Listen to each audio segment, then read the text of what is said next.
week 2 of Gobruary. The month is a wild, raging success. I know it's changed both of our lives, you and I, Theo. We're completely, it's hard to even imagine what life was like before Gobruary. A week ago, I thought I was awesome, but not like today. It's way better than last week. It really is. There's so many things happened. Like I changed my underwear, so it's not a week old. Brushed my teeth, brushed my hair, ready to go outside. Wait a minute, COVID still shit. Well, maybe Gobruary week 3 or week 4 will come to an end. But this week, Gobruary week 2, something that is very near and dear. And last week you refused to stay on topic, and I'm really hoping this week you will, because I just want to talk to you about my favorite Gob release, one of my favorite songs of my favorite Gob release, B Flat from As Seen on TV. Yes, I remember that. We actually did a 3-month tour in the U.S. for that record, and no one really knew who the hell we were. But it was definitely a long and grueling tour for like almost like no pay just to get our name out there. But yeah. It was a very hard struggling tour, and we had like I think it was $5 American a day for food, and I remember us going into like Albertsons or Ralph's, like those kind of like Safeway or Save-On or Loblaws kind of thing. Yeah, and we'd go order food at the deli and then just get the whatever salad or whatever you ordered, and then just eat it in the store, and then just leave it because we didn't have money to eat. And then because Tom was looking like pretty good as a vegetarian piece of tofu butt that he has got. Like you start picturing your band members as food. That it's like it's a long tour. Tell me about all the asses on the cover of As Seen on TV, and whose idea was it to? Maybe people are too young to remember As Seen on TV being a thing. It was only released there's only a certain amount of copies that were released. I think it was like 8 or 10,000, and like the CDs, and there was LPs too, and they're harder to get or whatever. It was never re-released again. But yeah, it was the single off that was B Flat, which we were kind of referring to. Yeah, that was the video we did for that song. Right. Yeah. The video. Okay, I love the video. So the video is very high concept. It's like somebody steals a purse. My cousin did that. Same guy that did our Soda video, 16 mil Bolex, like a wind up camera. It's like a Swiss camera that you wind it and then it runs for 30 seconds, like when you film with a 16 millimeter film. So in videos, there's always there's not very long segments. It's always edited in between the band, especially with punk rock stuff. He bought a bunch of film, and then we went to like a train station area that like actual trains gathering that we weren't allowed to be in there. We got chased out of there, but we filmed the parts we needed. Plus, we rented a hall in Vancouver, and we changed it into like a fake railway station called ASO Rail or ASO Rail. And it was supposed to be like asshole rail kind of a thing. Like we hired a bunch of kids showed up. We're in that video as well. We're wearing like wigs and like jean jackets with like Ozzy and Iron Maiden back patches with a ghetto blaster. Like there's parts we're in the mix with the other people in the video at the beginning. Is that wait, that part of the video isn't there like a little metal riff in the background that? Yeah, that's their self-appointed leader. That was a little teaser of that song. There's actually part of like the breakdown. Yeah. I thought it was familiar. That's me, Tom. I think at the time Happy was in the band playing bass, but yeah, so it was us dressed as these kind of like, like metal, like, headbanger dudes in that video when the guy walks by. The guy that comes into the station, he actually was on the X-Files, that old TV show with, David Duchovny and what's her name? Glenn Anderson? Or I think her name was like Scully and Mulder. Yeah. So this guy was Gillian Anderson. Gillian Anderson. I said Glenn. It wasn't a guy; it was a girl. Gillian. Yeah. Thanks for helping me out on that. I wish that girl, I don't know. I don't know. I was blanking for a second, and I was like, if I don't get this right, then I'm going to look really dumb here with you. Guys, girls. I don't know. I don't know the difference anymore. Well, there is a girl at the end of the B flat video. That's my sister. Yeah, my cousin thought it would be funny that we would do that, and then we kind of staged makeup, or we gave like myself these like this giant mole like thing, and like fucked up. Like, my eyelid was pulled down with tape, and they used, like makeup and stuff to make me look a little like, a lot less attractive, or just like, obviously being silly, and throw a wig on and like lipstick that obviously wasn't put on properly. And that was the whole joke. The guy had lost his glasses, and he saw the girl where he thought it was her. She turned around and sees her without the glasses, but at the end of the video, when he sees her with glasses, that's what she actually looked like. Did that video get played on Much Music? It did, but I think they didn't like part of it, saying that the part where like the slapstick comedy where the guy's on the railroad tracks and the train runs over, you clearly see like him like disappear, and then the train run over, and they were kind of like a little bit, like, I don't know about this. But we went to Oregon, like Eugene, Oregon, in the sand dunes. Like, we went to all these crazy locations and, did that video for like $2,200. Like, that's my cousin. Like, it wasn't any of his didn't charge any of his time or anything. It was just what it cost to film it, transfer it, just to get all the props and everything. Like, it was done for so dirt cheap. That's so awesome. It was weird because we got pulled over by like the park ranger or whatever in the States. Like we just did everything kind of like, oh, we're just doing a fun like school project or whatever. Anybody asked us, because it's like you have to have permits, or they would call it permits, whatever they called it down there.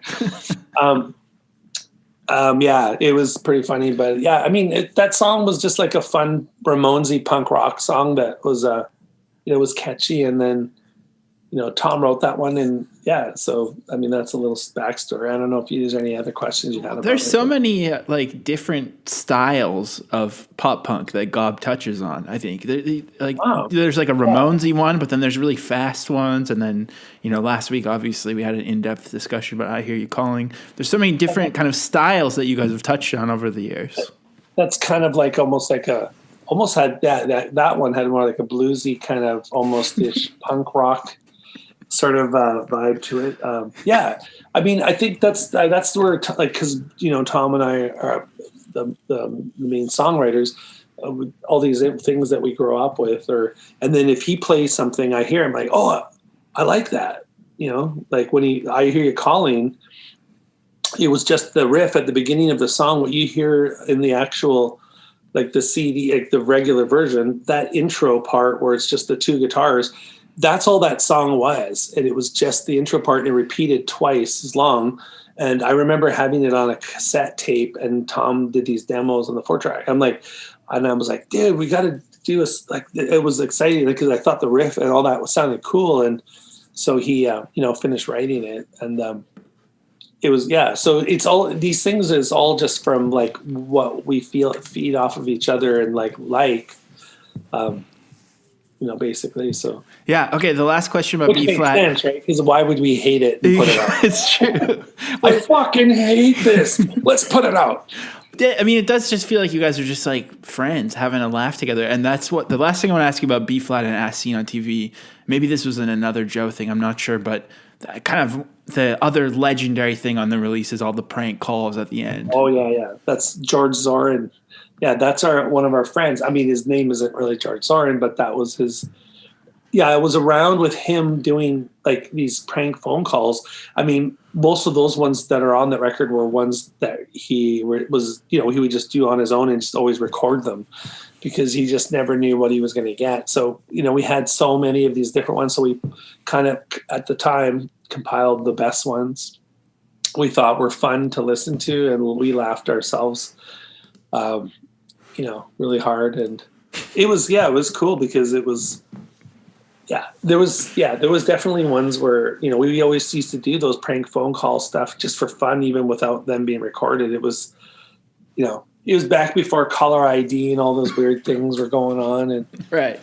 People don't remember that. It'd be like, it was like, And so, and you could kind of get away with a bit in something, this phoning a corporation, because he phoned up a Starbucks. And and he said there was a dead mouse swimming around in his drink, and they went through three different people, like chain of command, to get to the final manager or whatever person explaining, and he was upset with them, and and then basically just asking for he called it a silly. He goes, I must get poisoned by a dead mouse in my drink, and all I want is a silly thermos. Just to have him say that, to hear him say that to the manager at the end of the call, for the rectifying the situation, since it was all drawn out so long. It's pretty funny. Like it built, I mean, it's one of those ones where it's a slow builder, because it's, nowadays everything is like, super fast edits and movies. If you watch something older, you see how much slower the pace is, right? Like usually for older movies, and in this instance, it's the same thing. It's a build up, and that's what's amazing about it. That he kept calling the same place back and talking to other people, and there's multiple different skits of different characters in that, which is it's on YouTube too. Like people, that's such a great. I mean, that and the song. I mean, the album title, the prank phone calls, and then the artwork just being so many asses. I mean, that's just like a perfect collection of music right there, I think. Yeah, we used different butts, and we had different people. I think on the inside of the, I think the CD, if I remember, I don't have it here, but I remember. Well, actually, it doesn't matter because this is just audio. I was going to show you. Right. No, I mean, I had the CD. It was one of my favorites when I was a teenager, for sure. So pause it for a sec. Pause it, quick sec. Okay. Oh, hell yeah. Is that sealed too? Oh, my God. And look. That is so cool. Here, let me take a photo of you holding that up. I mean, is this reflect? Let me turn off. I don't know if I could turn off these lights in here to make it less reflective. I don't know if that. Oh, maybe it's too dark. Oh wow, that's too dark. It's scary. It's like I'm gonna kill you. Kind of had my face it's just a reflection of a giant ass. My face reflecting in the ass. Welcome to 155, a podcast about punk songs. I'm Sam Sutherland. And I'm Sam Sutherland. Josiah Hughes. It wasn't a good impression. It was not good. Yeah, now you're doing a callback to a bit from behind the paywall, which is good. What better reason to, move people further up our monetization funnel? How annoying is it to hear a callback and not know what it's calling back to? I mean, sitting at home listening to that and not hearing the call. Are you kidding me right now? All you're hearing is us calling, and it's all bad, but you know that. Wow. Pretty good, right? God. Josiah, what song are we talking about this week? This week we're going to talk about B Flat. It's week 2 of Gobruary, a month-long celebration of the band Gob from Vancouver. And we love Gob, and we love to talk about them. We're going to do that very much more in a minute. But first, a couple bits of housekeeping. Stuff. I can't wait to hear about how you have been celebrating Gobruary, obviously outside of this podcast. I assume, everyone has their own traditions. Things they do with friends and family that, make it feel like Gobruary. That's the thing obviously about you is that in COVID. You really do. For some reason, for me, this podcast is my way of compartmentalizing things, and I'll just absolutely not engage with whatever we're talking about outside of the focus time. But you have been listening to Gob. In fact, I don't know if we're allowed to say this. I can delete this if you want, but you pretty much willed an official Apple Music Gob playlist into existence. Yeah, we'll have to check if this gets to stay in or not. But I was, Not shocked doesn't really capture it. I was offended on behalf of all Canadian punkers to realize that there is no Gob Essentials playlist on Apple Music, and so hit up old friend of the pod, Junior Battles Shredder Extraordinary Aaron Zorgel, and I was like, "What's the deal?" And then he made one immediately. So there is now a Gob Music Essentials playlist, official Gob Essentials Apple Music playlist available for those of you that are afraid of, the full depth of the catalog and want only to experience the essentials. Now, this part of the pod may get deleted. That's so cool because if it stays in, and probably we're both going to forget to ask, and it is definitely going to stay in, that makes it sound even cooler. That makes people feel like they've heard. Yeah, that's true. Yeah, this is secret info. Are you supposed to have and it? If we do callbacks to this part throughout the show, then it's definitely staying in. So that's the other thing. Yeah, or it's just going to layer in the sort of narrative complexities and sort of total in-group sort of vibe. Listen. I want to talk a little bit about Patreon. Patreon. We've made some promises. It's so hard to talk about it without sounding fucking disgusting. Fucking cares. Okay, listen. We love doing this, and we love to do more of it. So pay us. Listen, we've talked about having a fun, we're all stuck inside movie night. So this Friday, so the day after or the day that you are hearing this episode, depending on whether you pay for it on Patreon or not, 8 p.m. Eastern time, watching CBGB, the supposedly terrible biopic of CBGB. I don't know if you would call that a biopic. You would a biopic of a room. Anyway, I've never seen it. It's got the guy from National Treasure in it. So it's true. But I think it's got the guy who's not Nicolas Cage. I've only seen the trailer. Treasure. I mean, I said that I was going to let you hang out with your kids, but we'll see. I might pop in because I'm intrigued. Yeah, so it seemed like the perfect chance. I was just going to watch something like Trancers on Tubi, but it seems like I'm not going to watch that movie alone, and I'm not going to have an opportunity to watch it with people for a long time. So fair. So we got that. So we're doing. We got that. Movie night in the Discord. You get you get a longer version of the episode the day before, and the long part. I mean, this week the long part is I don't even know how to explain it. But next month, after Gobruary is done, when we move on to whatever we do next, we're gonna start watching the Tom DeLonge Alien show in the non-free part of the show. So leading into the episode, we're going to start watching episodes of that Tom DeLonge Alien show because I heard there's something about Tom DeLonge and aliens that people love that shit. Yeah, people are always sending us links about it. It seems like maybe it's worth exploring further. I don't know. And then the other thing is not only do you get to know what song we're doing in case you want to cover it for the next episode, but we've been taught. We haven't really figured this out yet. I'm just going to mention it, but maybe this also needs to be deleted. I need to talk to my boss Sam about it. But yeah, okay. We're kind of feeling like the one problem with this show so far is that we keep talking about songs that we love too much all the time, and something that it is a huge problem. The old show, something that was nice about it was having to talk about songs that we didn't like or didn't know or didn't care about. And so I think what we're going to do, once Gobruary's done, once we do the last song of Gobruary, maybe we're going to start doing the first week of every month, unless it's a themed month, maybe the first week of regular months, we'll let the listeners choose. It could be pick the song that we do. Because even for this month, there was obvious stuff, and then you and I each had our individual choices, right? Mm-hmm. So there's in a month that has 5 because I still want my own choice. I'm not giving up my choice. No, exactly. And yeah. And I mean, we're not going to do theme months all the time either because I still like the roller coaster ride of doing Jason Forrest and Bro Him. Yeah, totally.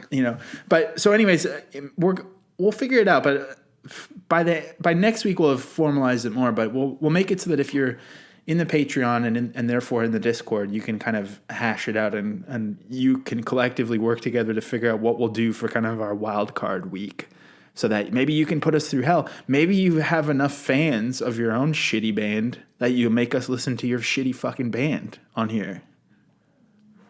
Imagine that. We've already done stuff that I didn't know, and it was very exciting, and even things like the Avril song that I was not super familiar with. So yeah, if it ends up being I think I've started to realize how much we can do here, in terms of like, oh, we could do a great episode. Like I could make you do a boys night out episode. Like how local am I going to get before it's like alienating? Or just make us do something that we're going to hate would be also, I would like that. So totally. But we have such a specific kind of worldview, and so I think the idea of opening that up a little bit more is going to be fun because it'll just mean that we'll hopefully hear some new stuff that we love or we hate. Probably hate. I feel like. I hope so. My mind is going to go immediately to punishment. And that's also on me. I got to get back into that way of thinking too, because I feel like that's been on me. I need to make it more uncomfortable for everyone as well. So I'll work on that too. You've been letting us all down. I'm just kind of sitting here chilling with my pop screen. Like things have changed, Okay, so I'm getting soft. The last piece of housekeeping is another fuck up on my part. I clicked open an email last week that I forgot to move into the I Hear You Calling folder. So we're going to quickly listen to one that got away before we get into this episode. So this is a cover of I Hear You Calling by the artist. I guess they've said Gob Ivor.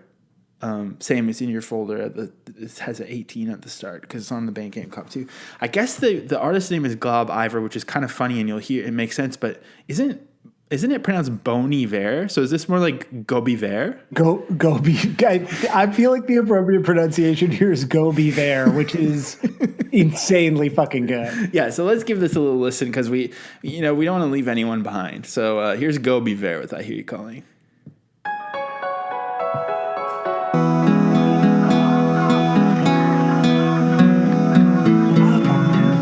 I've been listening to the comp since it went up, and I'm so excited to take time and listen to everything in its entirety. I know. I listened to it today, and it was incredible. But I'm afraid for my own brain that oh, what? About the full time, baby, but you know that I got nothing to say. It's so charming. I hear you calling. Your face, but your eyes inviting something I just can't do now.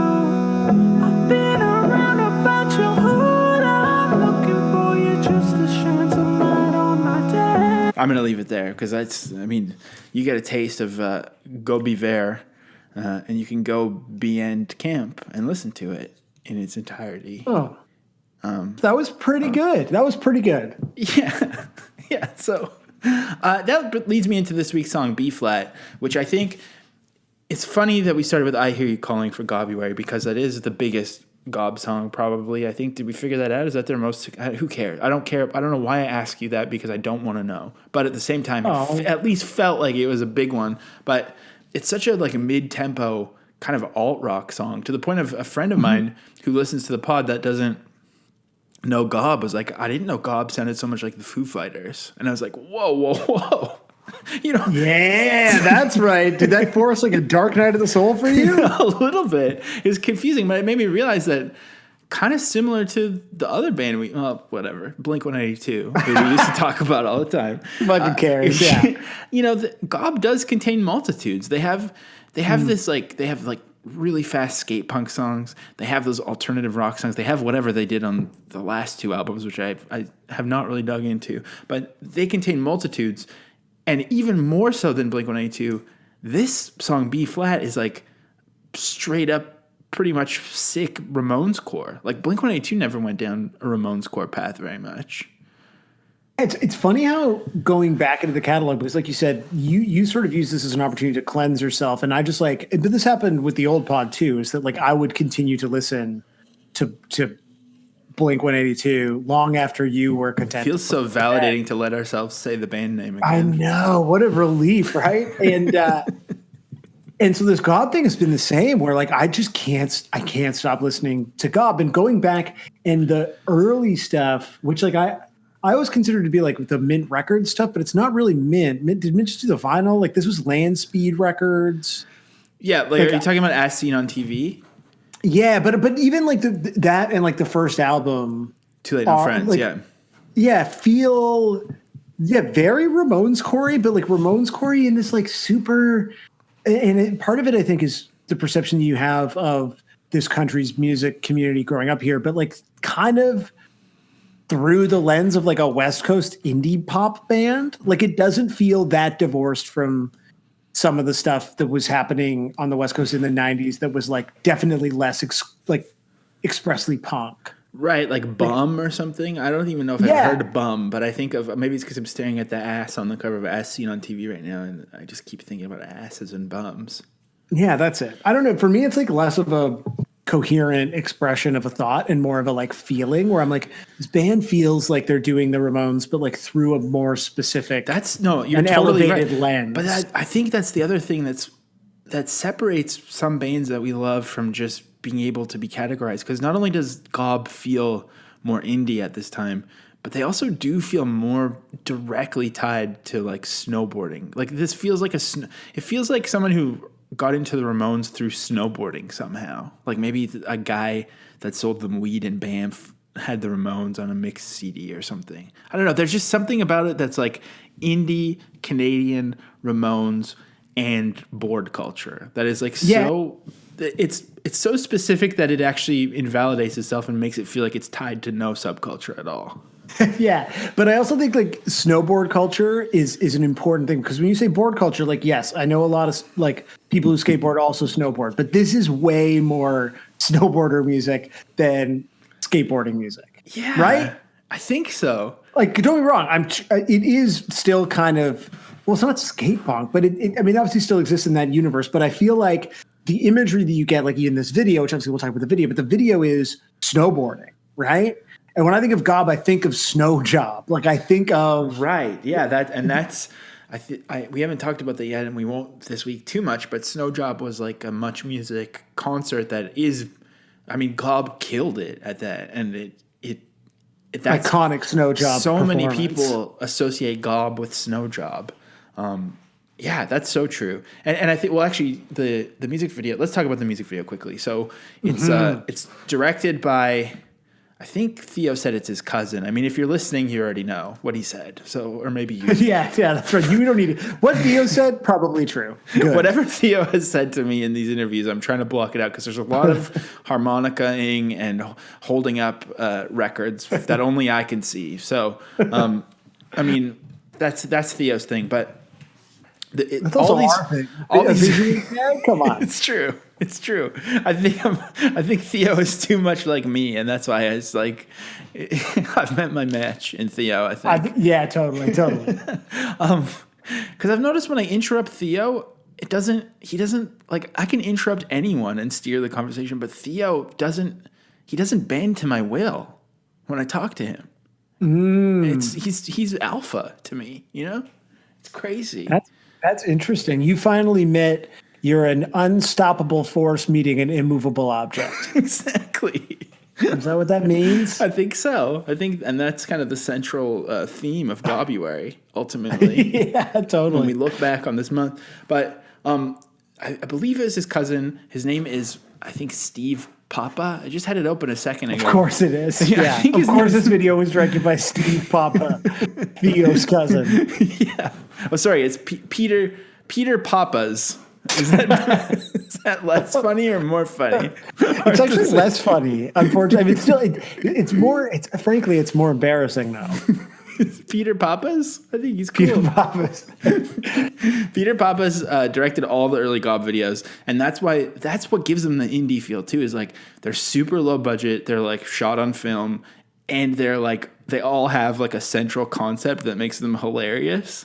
And so it just like gives you this feeling of like, oh, these are my friends, like just goofing around and being hilarious. And this video in particular is somebody at the train station. A woman's purse is stolen by a robber, and then this man wants to save her. And when that all happens, stolen by a robber, it's stolen by the suit. You know, like they're at the train station, and a guy who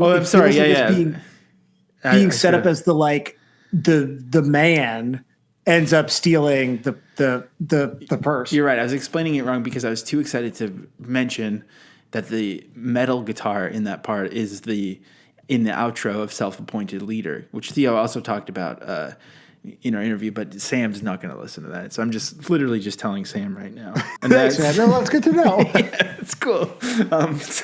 The man runs away with the purse. There's a guy reading Discorder magazine, again, giving it like, there's just so much indie energy to the video specifically. A man who's like the coolest looking man in any music video in the 90s. Yeah. Like just aspirationally, like big. He kind of looks like Milo if Milo, instead of being like aggressively staring into the nerd thing, was like a cool snowboarder. Yeah, like someone who was a nerd for real when they were younger and then became impossibly cool after. That's what that guy looks totally. like. But then to chase after the man with the purse, it becomes kind of a Looney Tunes cartoon where he's chasing him all manner of ways. And not only is I don't even remember if there's snowboarding in it. I didn't watch it. I was listening to it. Yeah, because at one point the man gets into a Jeep and he lassos to the back of the Jeep, and then as the Jeep careens through the desert, he like snowboards behind the, it's actually sandboarding, which is a very specific Pacific Northwest thing that you do like on the Oregon coast. So they drove down to the Oregon coast to do it, because I did that once when I went on a road trip with my friend Nathan, and we went to the sand dunes, and you like ride snowboards down a sand mountain in the middle of Oregon. So it's like, so specifically Pacific Northwest, which also gives it more indie energy. And then of course, I think that's it. It looks like, because they're like in the woods and like everything about it looks like Pacific Northwest, which like you don't associate also with like skate punk or like Ramones core stuff. And so you maybe also it's like the visual of it, and it's shot on 16 mil. And so it just looks like a sick indie rock video. Like I can't think of any other like punk videos that look like this. Like it looks. So then he gets the purse and he returns it at the end, and his glasses have been knocked off, or they were foggy or something. So he puts them back on, and it's actually, well, Theo claims it's his sister, but it's actually Theo in a wig. Is he like refusing to break kayfabe? I know I got made fun of last time for saying it wrong or something. Kafabe. But does he refuse to acknowledge that it's him in the video? I think he's softening up on the truth here. More, I'm just going to keep interviewing him about this music video every 2 years so we can both kind of have personal growth.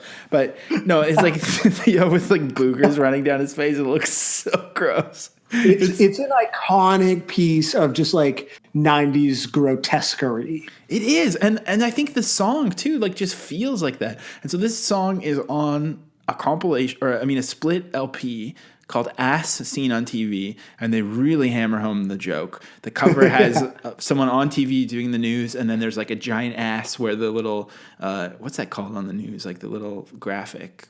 Right, the over-the-shoulder. Overlay or whatever. There's a word for that. I would have felt so smart if I remembered it.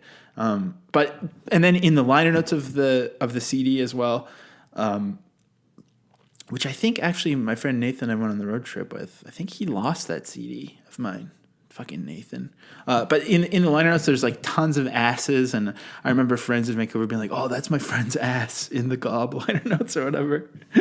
And another Joe, I forget where they were from. Were they from Winnipeg? Or they're another Canadian pop punk band that kind of are not as legendary. I always thought another Joe was from like the GTA, but I think it's just because like a lot of those like Trunk Records bands were. Is that, I don't know. Oh, they're from Richmond actually. Okay, never mind. They're from BC as well. Oh, really? Okay, I had no idea. Yeah, they just didn't really have the same impact, but I think they were on Small Man for a second. Yeah, they were in the year 2000. They were. So they had some minor emo crossover, kind of a forgotten band. I think their songs are pretty good too. Both of the sides of this release have such snotty vocal delivery that makes all the songs sound so cool and badass. And then not only that, there's a whole bunch of prank calls at the end, which I have not re-listened to. I cannot attest to how much they've aged well, but I loved them when I was a kid. Just putting prank calls on a CD called Ass Seen on TV, where all the music is so snotty and stupid sounding. I mean, this is, to me, it doesn't get any better than this in terms of like aesthetically pleasing 90s booger music, which is just like something to aspire to. Totally. Yeah, I remember having like, there was like some another Joe stuff on a comp. I'm trying to remember. Yeah, I feel like they're like, unfortunately, but I remember all the stuff that I heard being amazing. But they weren't even on Trunk. Maybe it's just. They just had that vibe. There's a lot of vibe, Yeah. a lot of vibe-based conversation today, and I wouldn't have it any other way, to be honest. No, it's the right way to talk about these things is, and you're free from the tyranny of facts, right? Exactly. Fuck a fact. Fuck the facts. There, I made it Sorry, a thing again. I made That's it a good. punk thing. I'm really just I'm on the Wikipedia though. They're back together, which is good. Another Joe is? Another Joe, yeah. But just like so, the final note in this fairly extensive Wikipedia biography is in 2012, Another Joe created an official YouTube account and reopened their old website, in brackets, now gone. There's something about now gone that I find like someone was like, well, I should clean up this Wikipedia. Yeah, It is now there's a lot of editorializing in here. John auditioned several bass players before meeting Allison Toes. Allison was immediately the frontrunner, not only for her skills on the bass or her punky, cute look and bubbly personality, but also her ties with Tom Thacker of Gob, her high school sweetheart. That's right. This is on the Wikipedia page. Clearly, the band has written it, or maybe it was actually just copying and pasting the bio. That's like a huge amount of editorializing there. I will say like source. So, please source needed, citation. The needed. other thing about Gobruary, which might play into this description and the way this is written, actually the tone of how that's written, and I haven't really done enough work on this, and I'm sorry, and I don't know if we're going to have time to go too deep into archive.org, but Gob is of the era of like medium-sized cult bands, that there is a deep GeoCities / what are the other ones? Yeah. Tripod or all that stuff. There's a whole Angel bunch. Fire, yeah. There's a whole bunch of those kind of websites, and I feel like the way this Wikipedia is written is kind of how a bio from one of those sites would have been written. Yeah. This is a fan written bio. This is like I can just picture the page view counter. Yeah, welcome to my Another Joe fan page. I love how Allison had a punky look. I love how like websites are always like being all shady about how many hits they get, and people are always like, "Oh yeah, the numbers are all jacked up." Like whenever that's kind of anecdotally talking about like how many views Pitchfork gets on their website or whatever, and then I just imagine what if they had like a flaming GIF counter on the bottom from the olden They should. days. Total transparency. That was a more pure time. You couldn't beef Flame up the that counter. numbers. So. Yeah, there's something about this that I just love so much in terms of the whole feeling of just like, it's like they took Ren and Stimpy and Beavis and Butthead and combined it with punk and just put these two things together, and they're so stupid and snotty and good. And it's kind of my favorite version of pop punk. And it does really coalesce in this song because it's just like such a snotty, stupid song that still has a really funny, like, pirate shanty sounding guitar solo, and it has a key change, and it has like it has like kind of, I don't know, what's that thing called where you do that, the Ferris Bueller barbershop quartet thing? Ooh, I don't know. Well, it has that thing, and Yeah. it's just It does strike me like definitely I had forgotten what this song was called. So when we were figuring out what songs we were going to do, and you were like, my song is going to be B flat, like is this your favorite Gob song, or just like do you feel like this is the most Gob song? thing that's going to make me do another deep dive on Gob is that I still don't know it all front to back enough to feel like I can definitively say it's a favorite, but this song is the one that kind of like crystallizes Gob to me, if that makes sense. No, well that's it, and so it's funny like. When I was like, oh, maybe I don't know B flat because it's not the chorus. So as soon as the video started, I was like, oh, right. I know this song intimately. And it struck me as a very perfectly Josiah thing because it is like ultimately just like a perfect pop song constructed with like care and like an intelligence, but then, framed with this just like kind of stupid, but like still very fussed over music video, like the whole thing is so dumb, but it's obviously had a tremendous amount of care poured into it. Yeah. And then it basically ends with like, the visual equivalent of a fart joke. I just think everything should feel like you're watching Naked Gun at all times.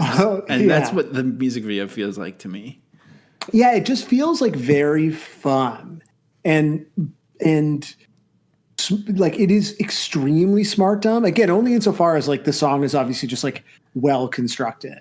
Yeah, like that's the thing. It does go further than just normal Ramones score where there's the key change and even just melodically, there's things happening that are like a little bit more clever than other people in 1997 making idiot punk music. Yeah. So we've talked about this compilation in a previous life, but this song was on, and I can't find any information about this really, but I remember seeing this in CD wallets, but this was also along with Blink-182's Enthused. Oh, yeah. This was also on the It's All About the Orcus Factor punk compilation from 1996 that Suburban Home Records put out. I think we've already talked about it a bunch, but just seeing this image, probably I'm going to go ahead and assume offensive CD cover that kind of has a Love Guru vibe to it. Tasteless at best, you know? It just feels a bit off to me, but what do I know, really? I don't know. Maybe it's fine. Maybe it's good that all of these white punk bands were on this compilation with this cover. You think that the McCrackens, whose Canadian love song is on this comp, are probably That's a band. That's a band I men. need to get into more too, because Ryan from Mint, he loves the McCrackens, and I just their name always makes me think it's going to be like Flogging Molly type music, but I know it's not. They're like sick pop punk, so I need to get more into. That's my homework. Yeah, I was sort of making a joke because the words McCracken and then just having Canadian in it were all red flags to me. But now I'm looking at a picture of them and they seem fucking cool. They've been rocks. Yeah. But yeah, so it was on this compilation, so maybe that's why we're also getting this like snowboarder vibe, because I think everyone's cool older brother probably had this Orcus compilation that also had I'm trying to name drop. Tilt Wheel was on it, of course. Friend of the former show, friend of this show as well. We'll go ahead and say, but a bunch of bands that are like all these bands I've never heard of, but I could just see their name being on a ringer tee. Against All Authority. I never really listened to them. I feel like, are they on Short Music for Short People? Maybe they are. Like that's Digger. Digger is an insanely sick band. Maybe we should go through this comp one day on the Patreon. Maybe. Yeah. But yeah, so it does have its place in sort of the pop punk sphere of the time. And I have been learning that, oh my God, I'm reading about this on Discogs, and now Discogs is popping up asking me to take a survey. Good Lord. That website's going to be ruined soon.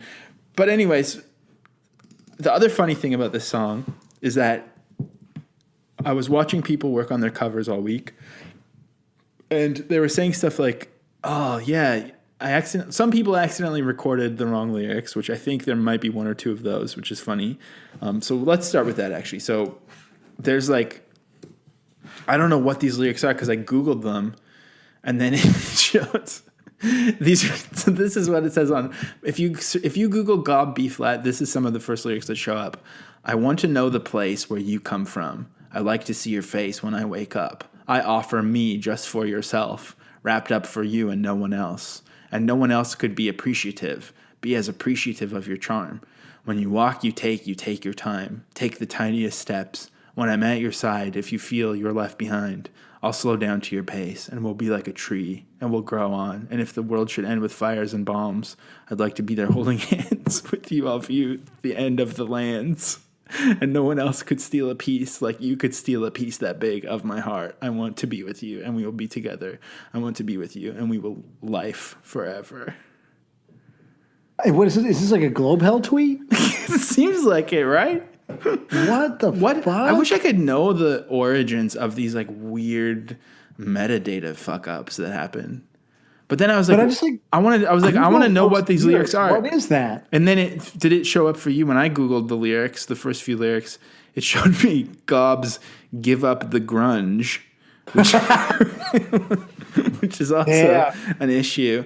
I have no idea. Coming for Gen X, Gob. It's so funny. So that's one thing that happened is people were like, oh, I found the wrong ones. Those lyrics are hilariously beautiful. First of all. Yeah, that's gorgeous. I wish that it's hard to sing those lyrics. It's hard to imagine them in the context of this kind of bratty, snotty pop punk song. Then other people were like, I changed the misogynistic line in the song in my cover. I'm like, what the fuck are you talking about? And then Googling more, I found this version of the lyrics, which has the line, if you bend over, I might check your ass. Isn't it kick your ass? But it is kick your ass. And so that's the funny thing is which has also never made sense to me. Like listening to it before we started, I was like, what the fuck is this song about? Well, because it seems very clear. It is. So I was worried that it was that we accidentally chose like some sort of incel pop punk anthem, but he's definitely not talking about like doing a creepy upskirt thing. He's saying it reminds me of that behind the iron curtain there was a piece of glass, like that kind of like childish rhyme that I think I've mentioned 155 times. There once was a man from Victoria. Yeah. Yeah, it's just like some stupid childish bullshit like that. So thankfully, Genius does have the correct lyrics. I do think that these ones warrant a read through. If you'll, I will allow. I keep trying to. Wait, where are they? Because when I looked them, I didn't even see the Genius link. Like I only saw the Metro lyrics. All right, here it is. Yeah, I meant to link it to you, but I was too. Look how many things I've sent you right now. Wow, I'm like Nardwar, but with links. I'd like to hang out with you before class. Well, that's wrong already. I'd like get close to you. You're a gas. So that already I want to pause right there because to say you're a gas reminds me of when I was probably around the age of listening to As Seen on TV. I got a CD-ROM that had every single issue of Mad Magazine up until that point, like mid-90s or late 90s. It was a PDF or whatever the shittier was. I don't know if it was PDFs or what, but you could like click through every issue of Mad Magazine. I was so excited, and I obviously never read any of it because it sucks to read Mad Magazine like on your family computer, and it's super low res. That's not the vibe. But you're like, this is so tight, and then it's so tight. But even just like the animated menu of the CD-ROM was so sick, and then it also included. I don't think this is the music video, but this is the song. It included like a digital rip of this Mad Magazine hit from the vinyl era that I might actually still have it on vinyl. I think I kept a couple of Mad vinyls when I moved. But so when he says, I'd like to get close to you, you're a gas. The reason I know the phrase calling something a gas that you love is because of this old from 1963, this Mad Magazine song credited to Alfred E. Newman called It's a Gas. So I'm going to play it a little bit later.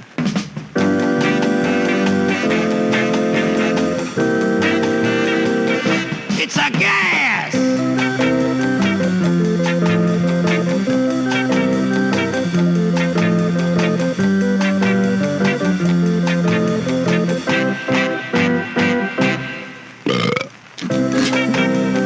It's still funny.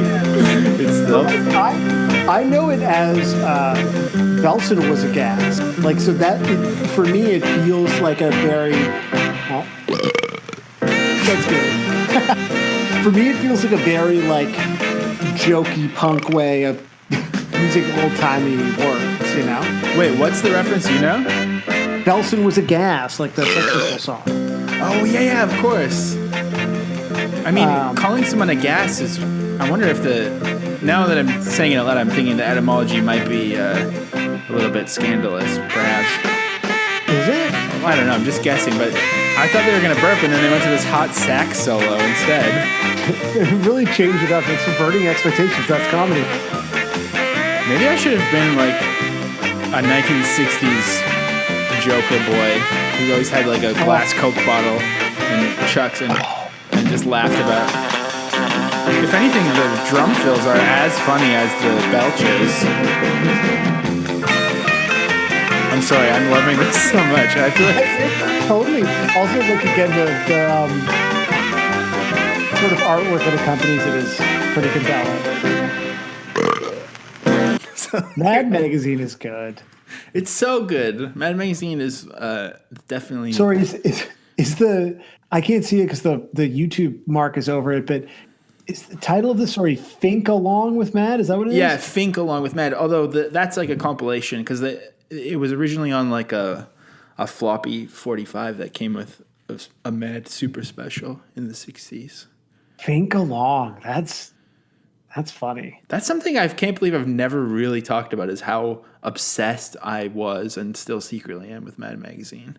Yeah, I mean, you have an Alfred E. Newman tat. I do. And yeah, I mean, it's Mad Magazine is huge for me. But anyways, my point is the fact that that's But this in is there. very Mad Magazine. Gob's whole humor feels very mad. Exactly. Like, much more so than I think we just got to do it because it feels obvious. Like much more so than Blink's. Like I actually don't know that like Blink were again. I feel like Blink is more like cracked magazine humor. It's like Totally, yeah. It wasn't smart enough. or like Mad TV humor, maybe. Oh God, yeah, totally. Because Mad TV had its moments, but it's definitely not Mad. It's not canon. I would say the movie No. Up the Academy that Mad has disavowed is more Mad than Mad TV.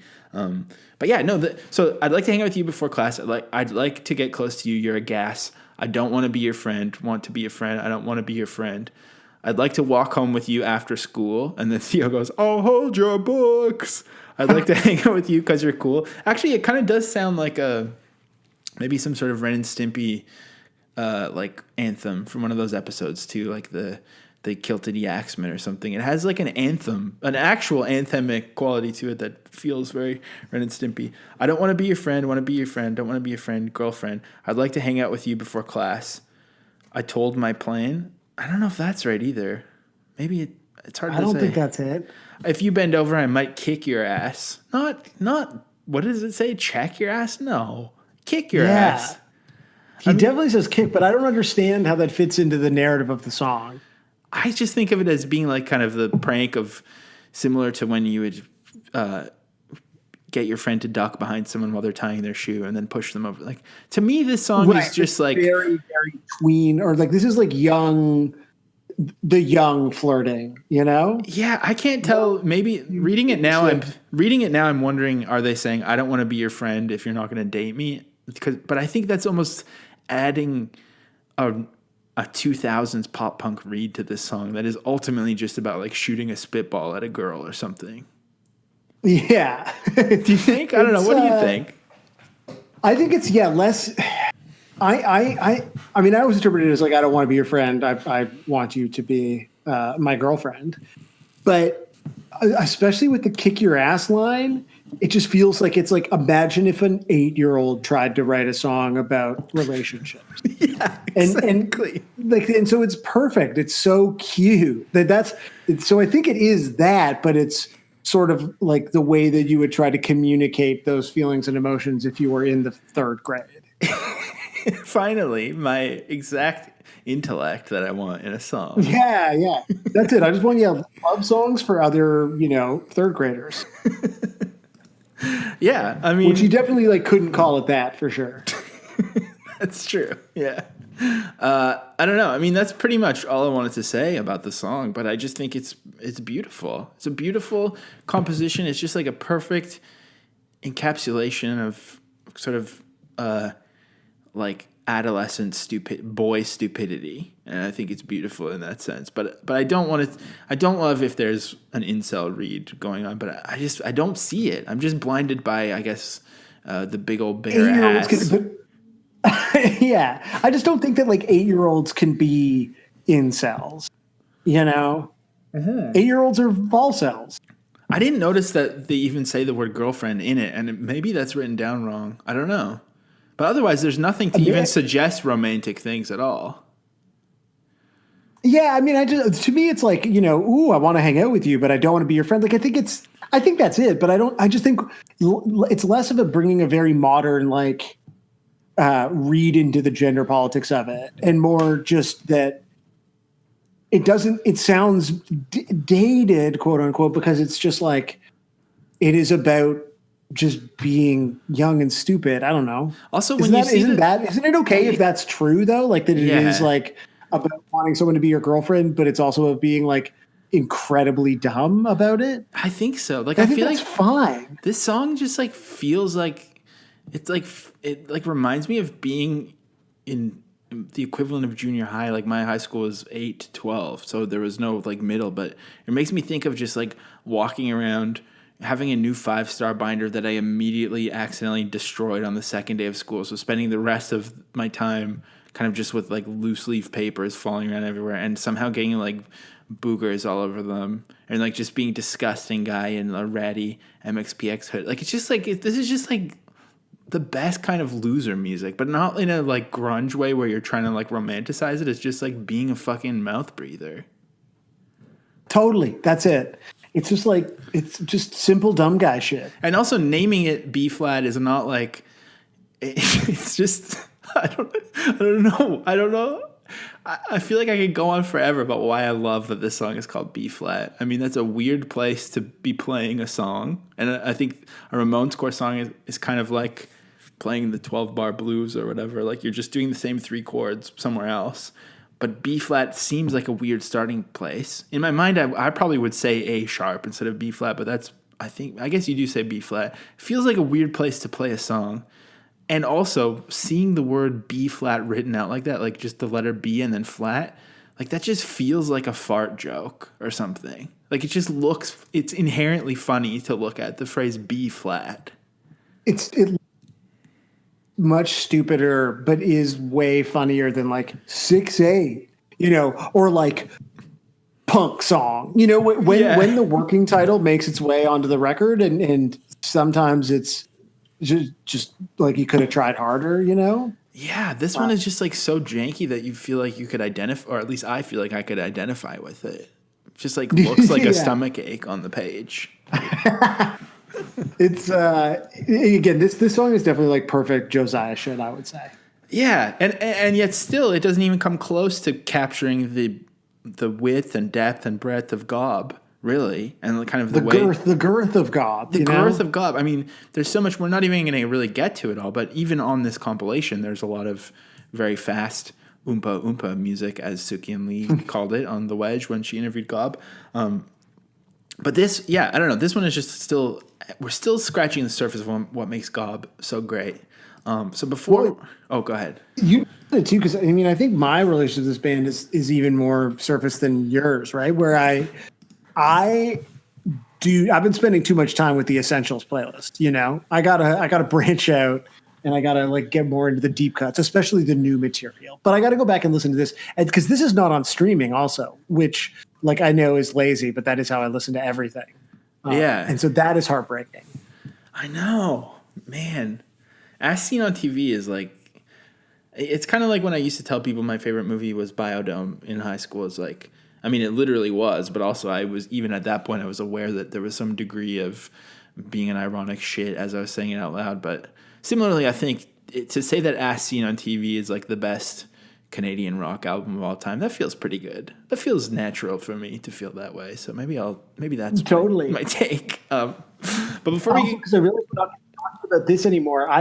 Because I've been listening to so much fucking Gob, I discovered that like Ashley in high school played in a band that covered both Next Week's song and What the Hell.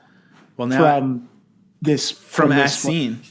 Well, yeah. now Ashley knows what song we're doing next week, so she's got to probably get on the Patreon. Yeah, and she doesn't pay for it either. That's bullshit. Well, it'd be cool. I'm sorry. It'd be cool if there was a recording of her covers, though.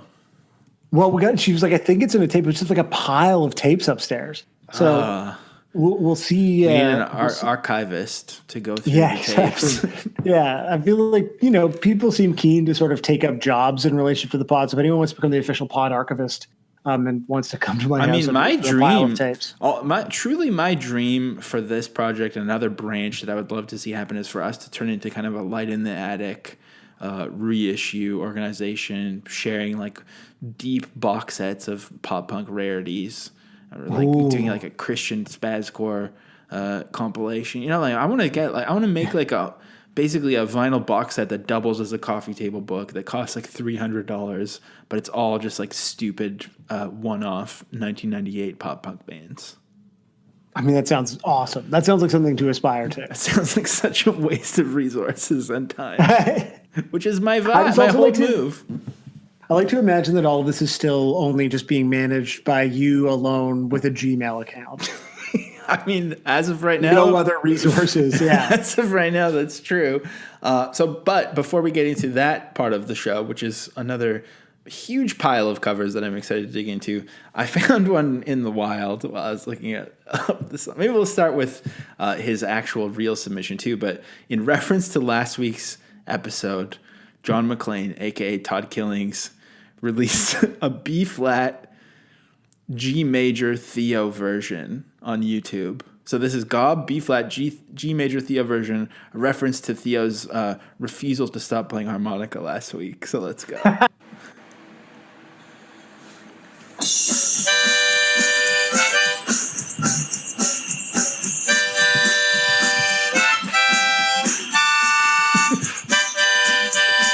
My God.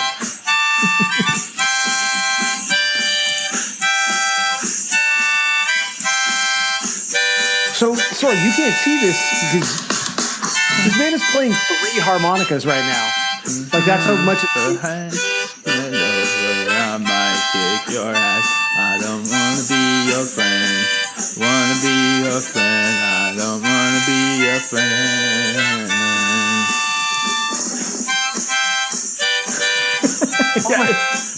switching hands with these harmonicas. Like, this is... Oh, he threw down the harmonicas. For the key change. For the key change.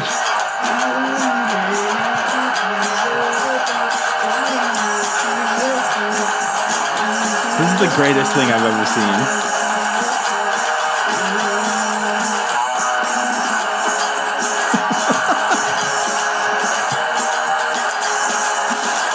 Oh my God.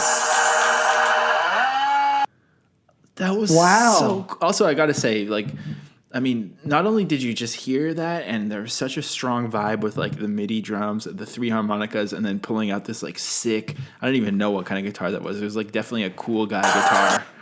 Yeah. But Todd Killings, aka John McClane, is wearing like incredible sunglasses and a like vintage Venom shirt. I mean, this is drip right here. Yeah, this is like the opposite of the Venom shirts that I had.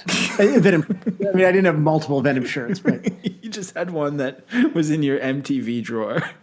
Yeah, exactly. Just my work ethic. You know? You wrote it off on your taxes under cred. Yeah, of course, right? Can I get the cred credit on my taxes? Yeah, it's important. All right, well, let's hear what Todd Killings actually did with the song. Of course, it's Gobruary, so it's Gob Killings. So here's Gob Killings, B flat, G major, Troy's version. I'd like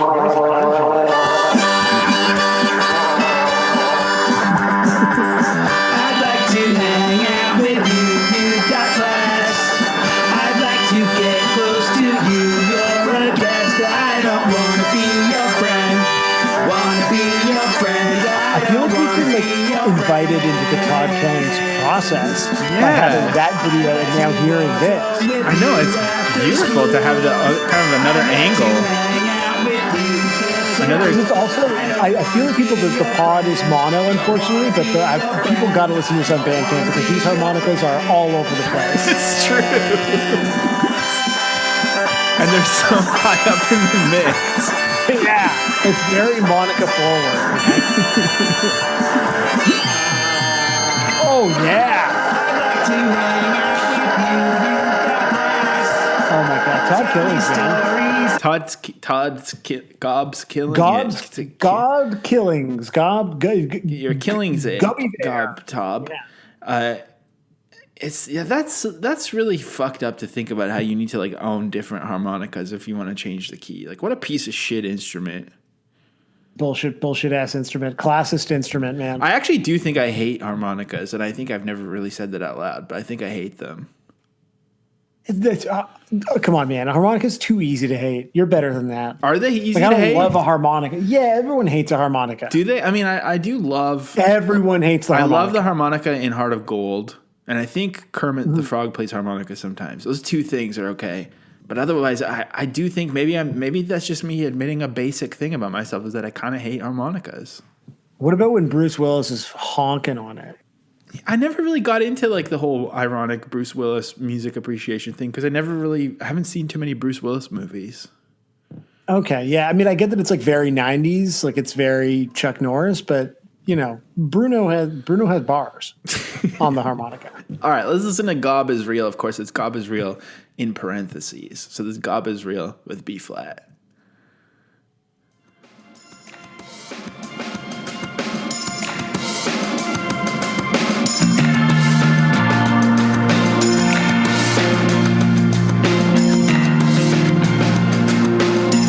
Like, how do you go from this song that aesthetically feels like a fart joke into this beautiful, ornate, like Cocktail Twins.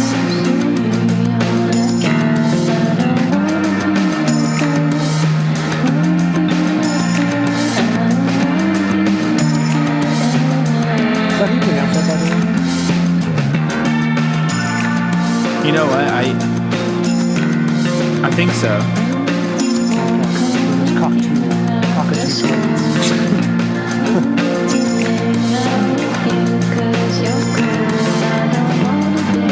Like, what the fuck was that? That should be illegal. So I'm going to go ahead and say that person should be arrested. I agree. That was disgustingly beautiful.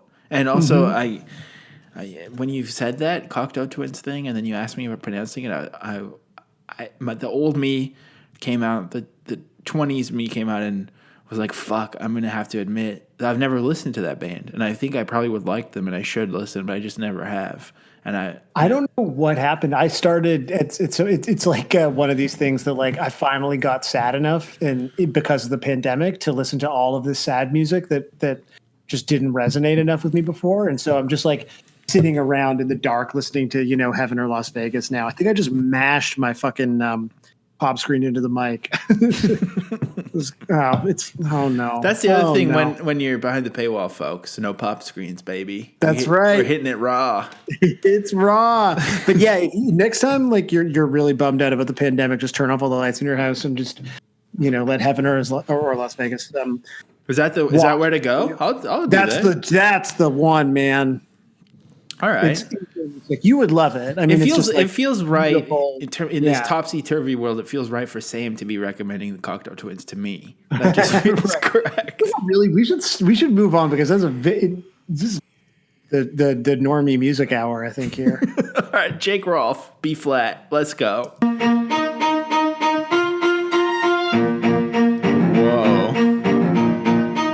I was gonna be like, it's like Final Fantasy. It's Owen Palace, but it is not.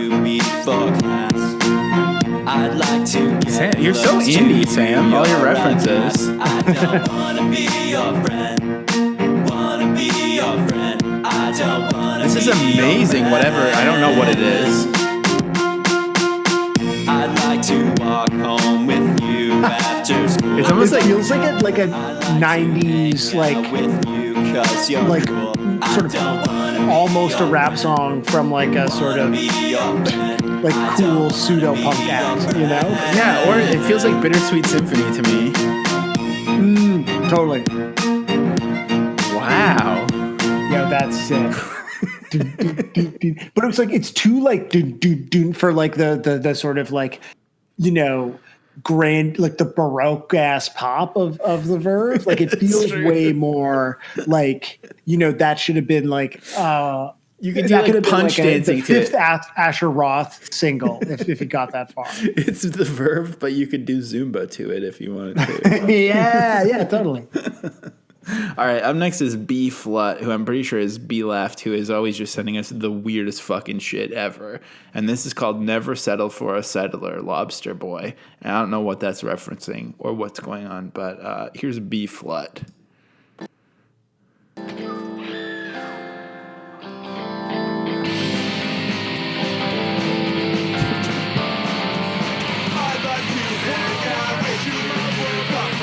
Yeah, I feel like I'm losing my mind. We gotta stop following the alphabetical order because it might hit later on this week.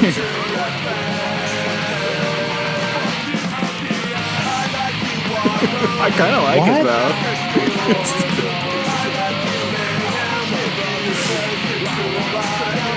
It still feels. I'm starting to get used to it, and it's starting to feel kind of good. Yeah, that's true. This is like I look forward to this part of it. Sorry, I feel that. What's the other song that's playing? I have no idea. They're not even in tune at all. She tells me that she loves me. Is this Real Big Fish? Who is this? I have no clue, but respect for being that annoying. You know what I mean? Like, we need more of that in a way. But also, please don't be that annoying. Yeah, please don't. Oh no. She does. But I think that's. It's going to be really embarrassing if it's not. But I think that's what it was, and I'm not even any like googling what I thought the lyrics were. Maybe it was "Give Up the Grunge." Give up the grunge, baby. Man, I've been listening to that song, and it is like, in terms of like goofy 90s, I guess 2000s, like the verses are rapped. It's like pretty cringe, bro. But that chorus, it's a good song still. Even, like they're just kind of untouchable. It's a great band. song. All right, Yeah. Another untouchable band, one man band, one baby band is Baby Tyler. Let's hear some Baby Tyler, baby.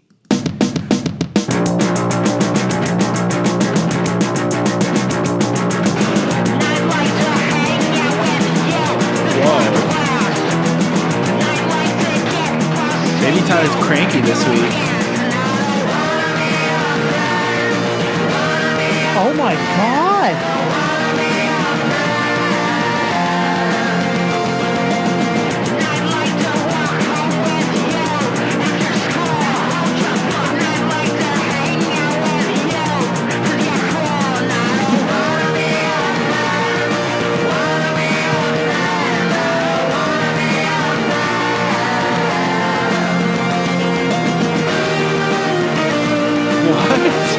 Come on.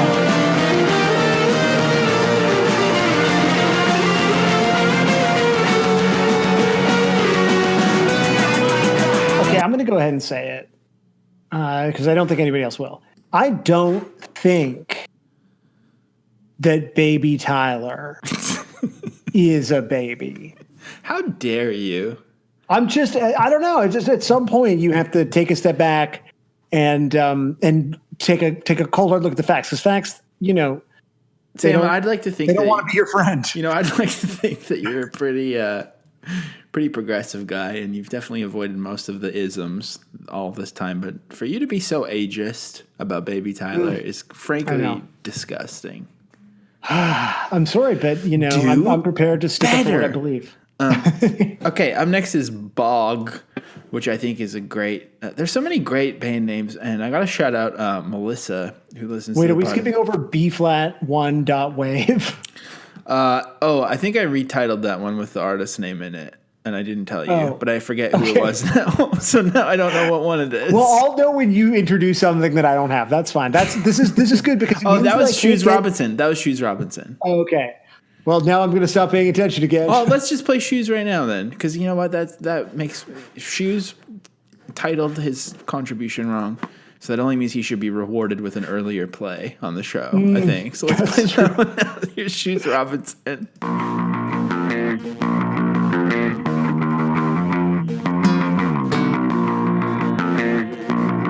It's a cool thing that happened is. I'd like to hang out with you before class. I'd like to get close to you. It almost sounds like cake. Yes. But like nastier in a good way. I could do an impression of you if you sounded like that. I bet we could both do a good cake impression. You're cool. Oh my God. I loved it on the last song, and we're very early in the covers, obviously, but oh my God. It felt like on the last song, it's such a mid-tempo pop anthem that people kind of leaned into that and like just embraced the sort of, again, like pop, I've used too much, but like grandiosity of that song.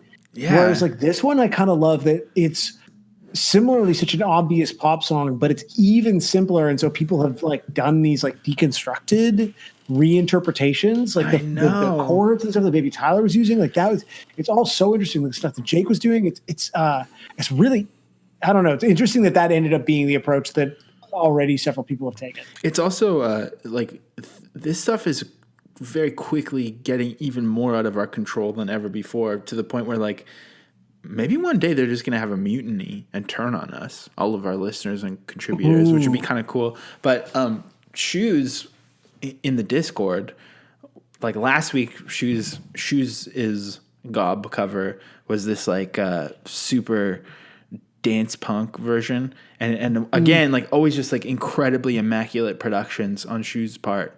And fucking Woody. 1 second. But Shoes actually broke down how he made his cover last week on Twitch. He did like a Twitch live stream to show his process. So like imagine you're like a young musician wanting to learn how to sound like your future favorite artist Shoes, and he actually broke it down on Twitch. That's so sick. It's so I love it. Like we're just like People are nice. People are nice to each other. they are. They're way nicer than we are. In a way. So I'm sorry, everyone. You can hear Woody scratching his cardboard scratcher. He's a piece of shit for sure. All right, let's play Bog. Bog, B flat. Bog. Bog. I'm bogging, baby. 1:55 playtime. Some beautiful nudes. Bog knows. Bog nudes. Yes. Uh-huh.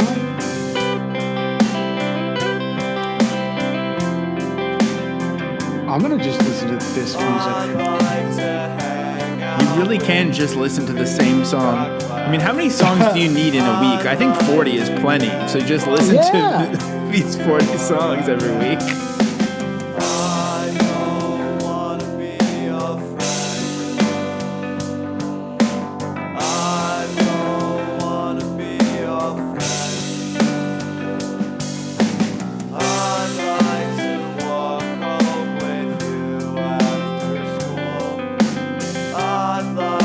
That's so delicious sounding. I'm going to learn to play guitar. You should. Just get a... I've been playing guitar in front of people for a really long time to have no idea how to do that. It's not as hard as you think. Oh, it seems really difficult. There's a lot of effort. You just need to be sexy about it. That's interesting. I don't have a lot of opportunities to do that these days, so. Yeah, exactly. You got to get sexy on the axe. It's sexy somehow. All right, this is from Brooke P, who I don't think has contributed before. And Brooke said that it was just a funny cover. And I think there's toilet sounds in it, so that's a great start. That's all I know about it so far. So let's check this one out, Brooke P.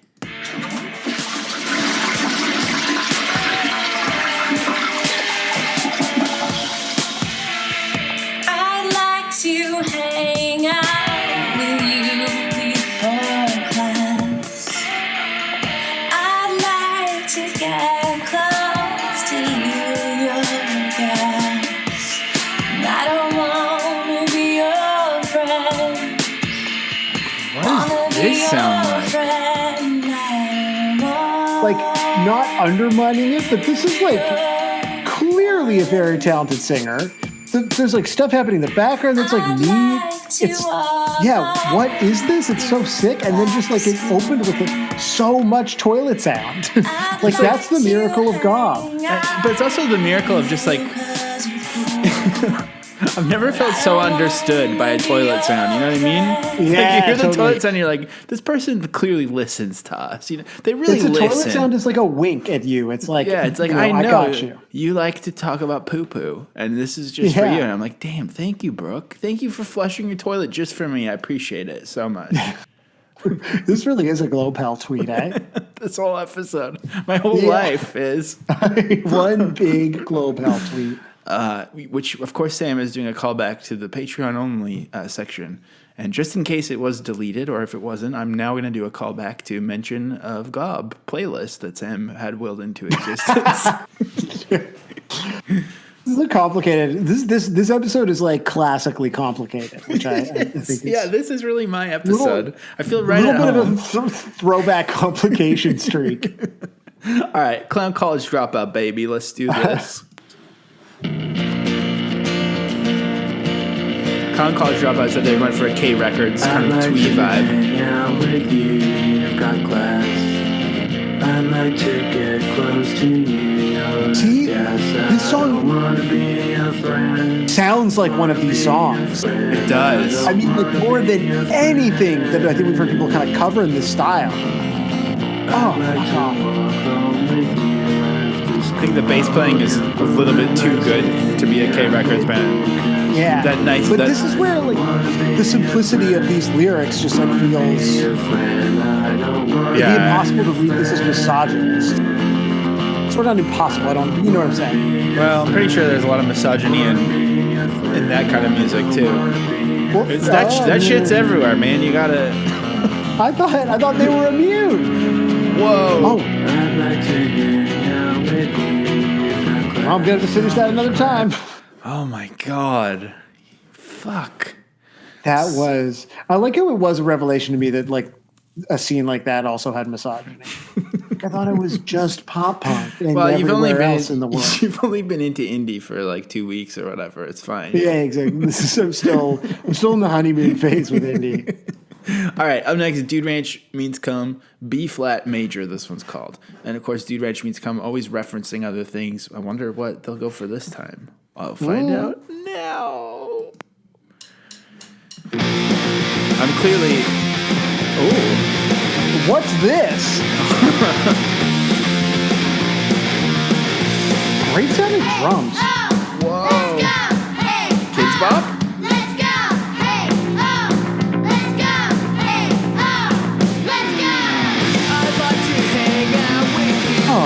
What is that, like an acapella from the Kids Bob? Like, how'd they do this? Yeah, I don't. Maybe they got actual kids to bob. Yeah. Imagine going to a school being like, I've got a band. It's called DRMC.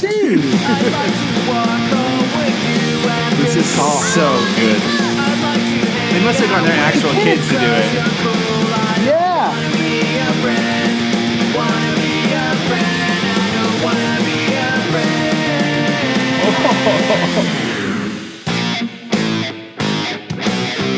And we got to stop it right there. And some crazy shit was about to happen. I mean, that's... Yeah, it felt like it was really just getting good. And the song is fairly short. And this is like a 2-minute plus version of it. So you know it goes places.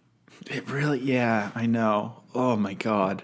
All right, well, let's keep it moving. This is Dead Nephew with B flat. Dead Nephew is someone who has never contributed to this before. They've contributed. Hell yeah, I think great name. They contributed something in the past. I can't remember. Oh, Show and Tell. They last just contributed only when we did Show and Tell on Twitch one time. So this is their pod debut. So this is Dead Nephew with B flat.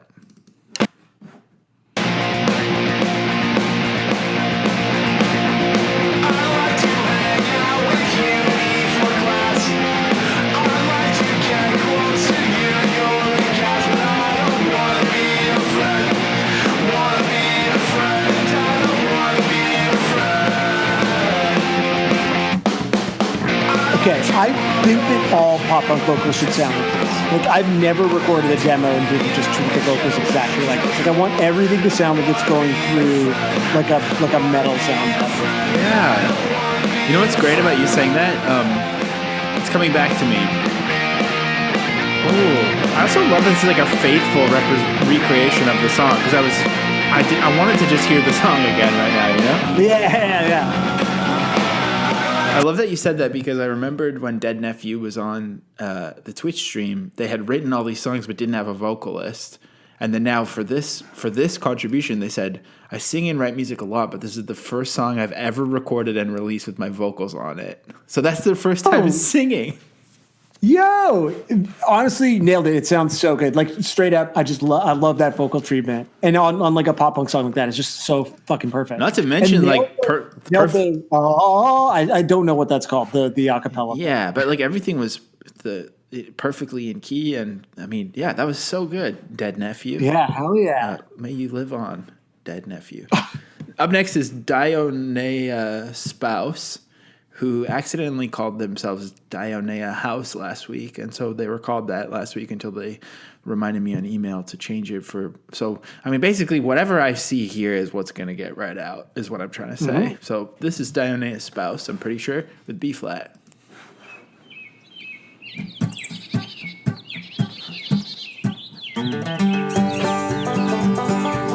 Hell yeah.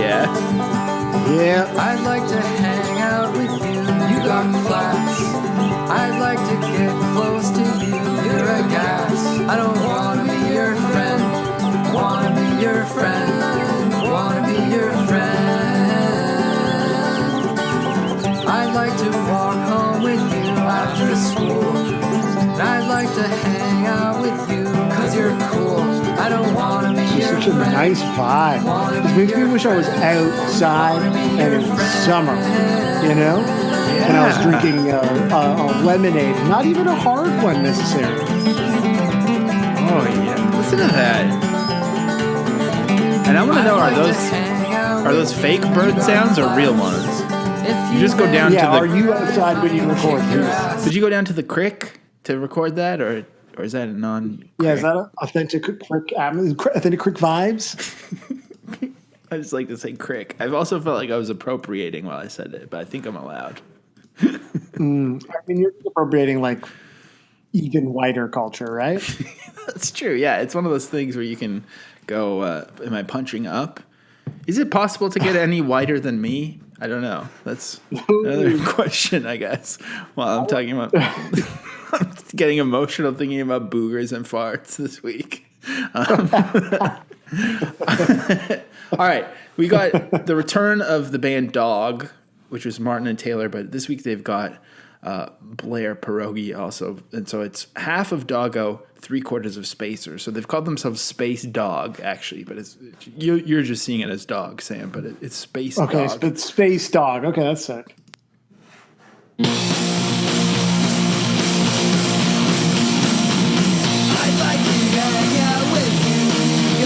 Oh my God, it's so good. This is all I want in life. This is all I want to hear. It's also like mixed in such a way that it sounds if it's coming from outside my headphones. Like this is one of those tracks that's like in 3D audio somehow. It's like it sounds like you're Are you getting wearing, the same sensation? it's like you're wearing earplugs at a house show. Yeah.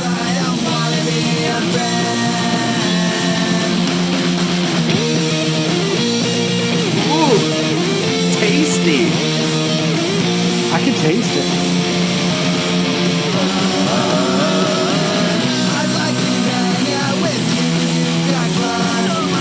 Space Oh Dog. my God, it's Space Dog, mother. That was beautiful. I'm so happy. I feel so happy right now from this episode. We're Okay, a dog in space, man. up next, Dr. Bugman 31, back at it again. The Globe Hell Wiki updater himself. This is B flat 1551. This one is 15 minutes and 51 seconds long. So obviously we're just going to hear 1 minute of that right now. So let's do that. In case it's not incredibly obvious, I'm letting Sam know when I'm about to hit play so he can also hit play. I feel like we've done a pretty good job of making it seamless, but we rearranged things this week. And so I feel like for the first couple of weeks we were doing this, it wasn't obvious what was happening. Whereas this week you're like, and I'm going to hit play right up now. And then it'll be like, and now I'm stopping. I kind of like it, though. I feel like a radio guy, but maybe just a really shitty radio guy. Yeah. Stop the track. That was the Foo Fighters. I'm very interested in how this, because the 15-minute ones are usually like Yeah. atmosphere. I'd like to hang out with you before class. This feels like it's got to close out this comp, maybe. Get close to Maybe. This is fucking beautiful. Oh, it's so hard to stop that. I'm going to listen to that one before Monday. I'm going to treat myself to a little bit of it. I just like that person updates a wiki for, the worldwide trains that runs on guns podcast, Yeah. It's like people are so you complicated. should stop writing us off, Sam. We're not just merely... I don't know. I didn't want to think of a term for myself because I don't know. You didn't want to pigeonhole yourself. Yeah. I like that even in that, you're like, I refuse to play this game and pigeonhole myself even as a bit. And I honestly, I like that. All right, this person last week was Ern Essman, but it also seems to be the name Porcelain Killer. So I don't know. I don't know what the fuck what your band name is. But this is the person who seems to be. They were singing a cappella from the basement of their coffee shop last week. In the email this week, they've said that they're having a downward spiral in the basement. So. Yeah, and this is basement tape is the note here. So okay, So I'm gonna hit play right now.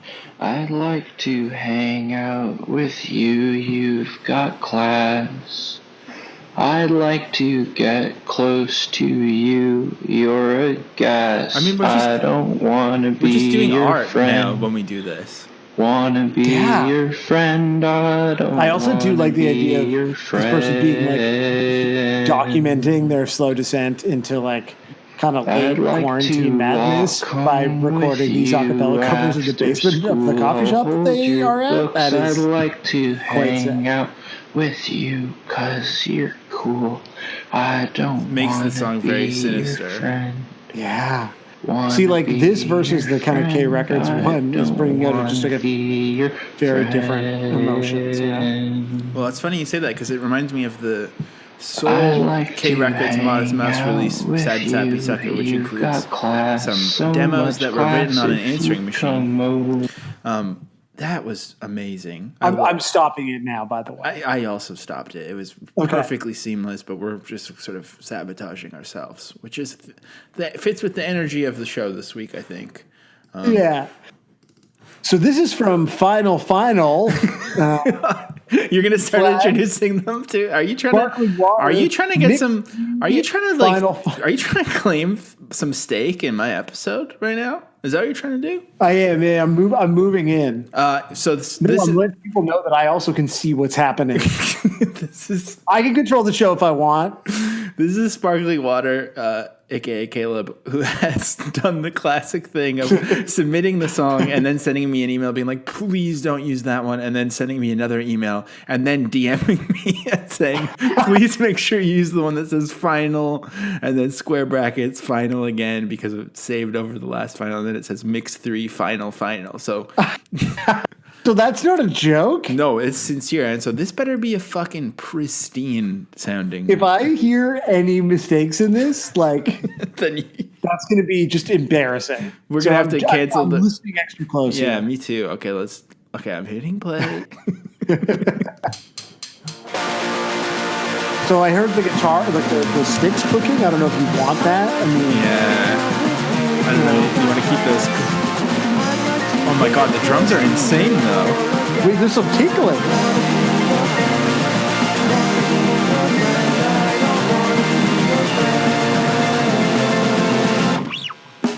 I love this one. Oh my god!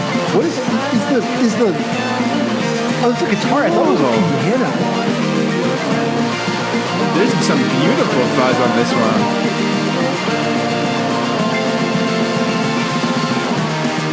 Oh yeah. Ooh, busting out the wall.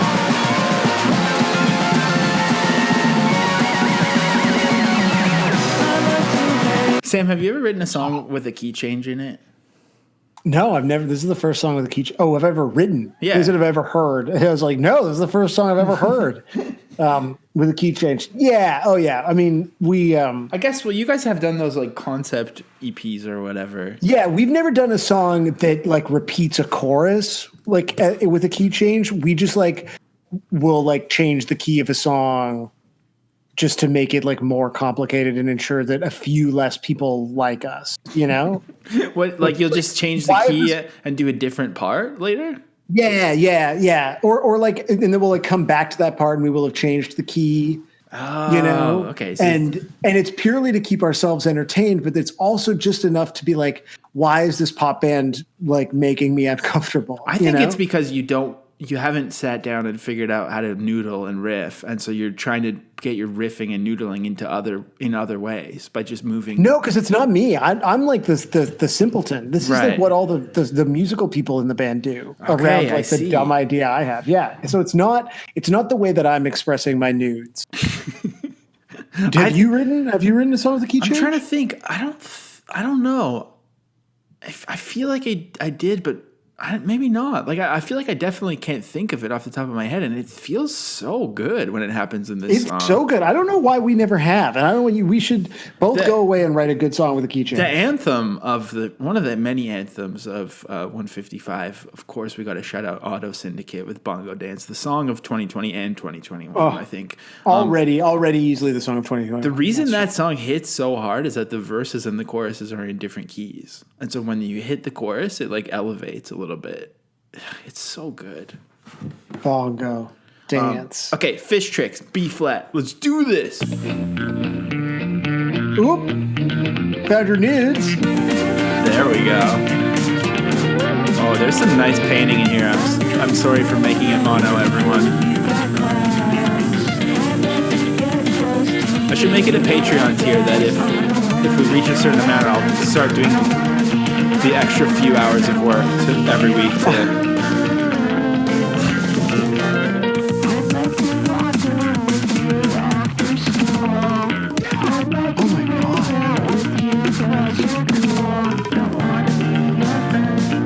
love how these, especially these Fish Tricks ones, where there's so many that just feel like they're tickling my cranium while I listen.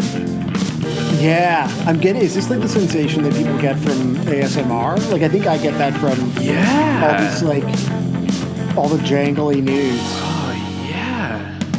Yeah, it's some real premium Fish Tricks content there. Oh man, yeah, it sounded like it was really cooking there, but we got to keep it moving because we also keep bantering. We're like, we just can't get enough of each other these days. No, that's it. Just it's February in lockdown, man. Yeah. I mean, also like Cupid's I love arrow. Cupid's arrow. Has right, yeah, that's what I meant.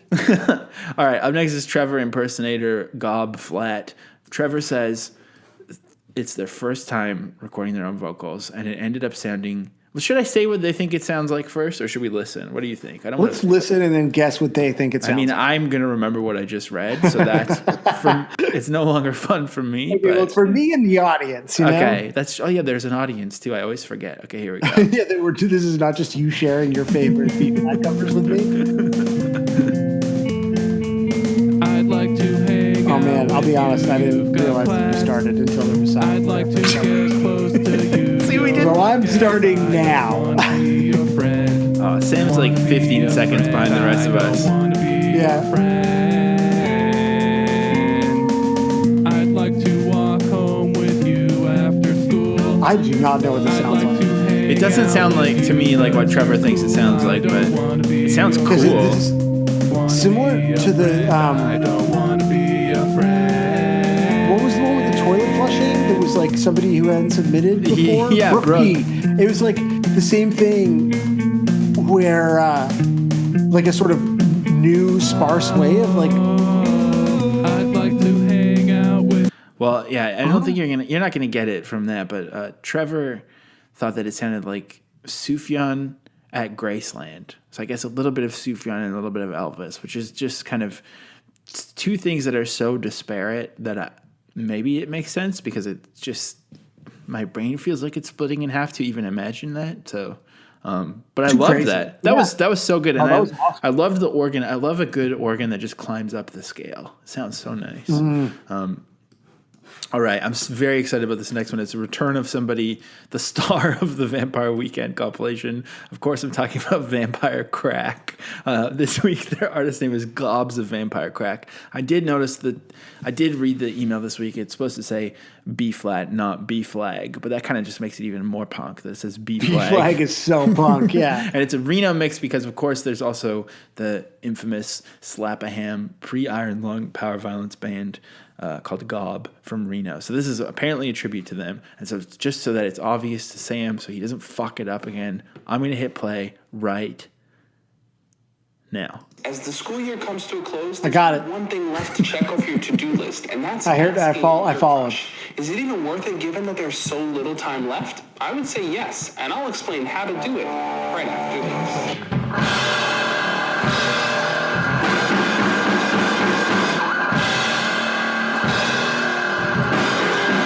Let's go. This is fucking sick.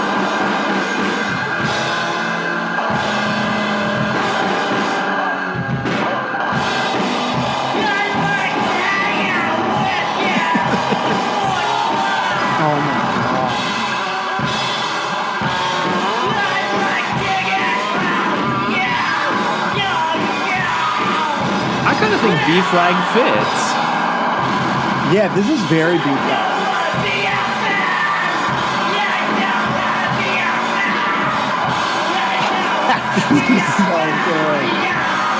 That's all you get. I can see why that was the hit of the 2021 comp. Oh yeah, that was the one Ezra even shouted out Vampire Crack. So I mean, that's Proving that Vampire Weekend is a hardcore band. it all points to that, really, at the end of the day.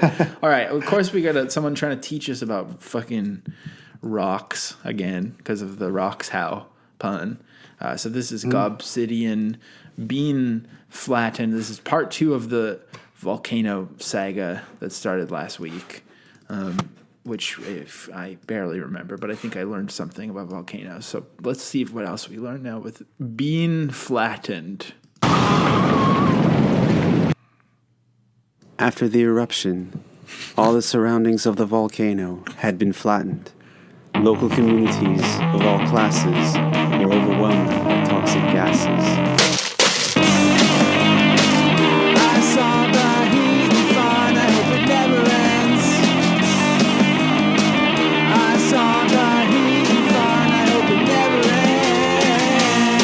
I'd like to hang out with you. Oh my god, this Gob song is one of my favorites too. I forgot about this one. On these days. Yeah. You're so cool.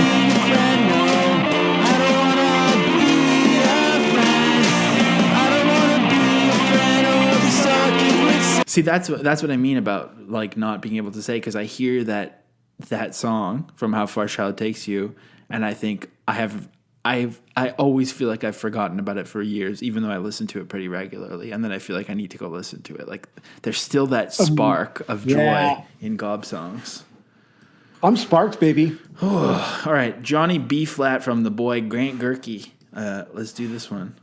All right, guys. I'm gherkin. It's the blues riff and B. Watch me for the changes and try and keep up, okay?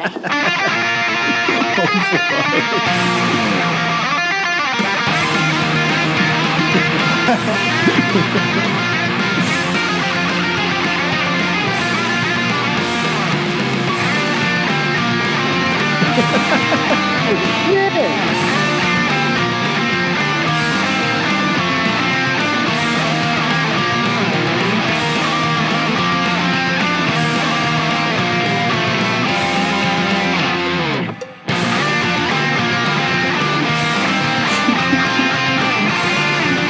This makes me feel like a very cool teen with some fresh Ray-Bans on, combing my hair in the mirror. Yeah, they like pure Ray-Ban music. Or like Oakley's. Damn, yeah, the Depending on the era. culture can really be divided between Ray-Bans and Oakleys, and it's just constantly the push and pull of those two shapes, I think.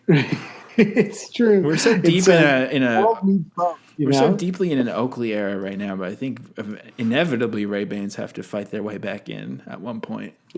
It's true. They got to restore balance to the universe. Okay, up next we got Holly from the song. Of course, that's Holly from the song All of This, featuring Robert Smith, for those keeping track at home.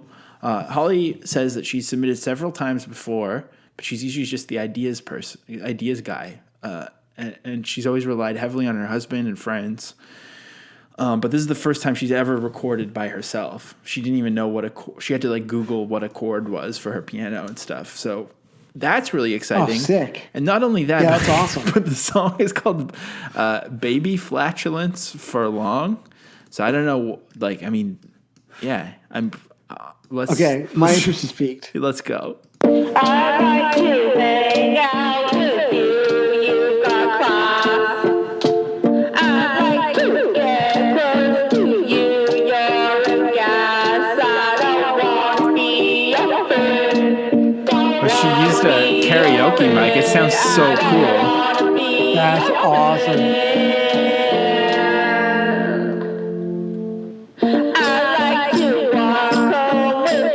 This is so sick.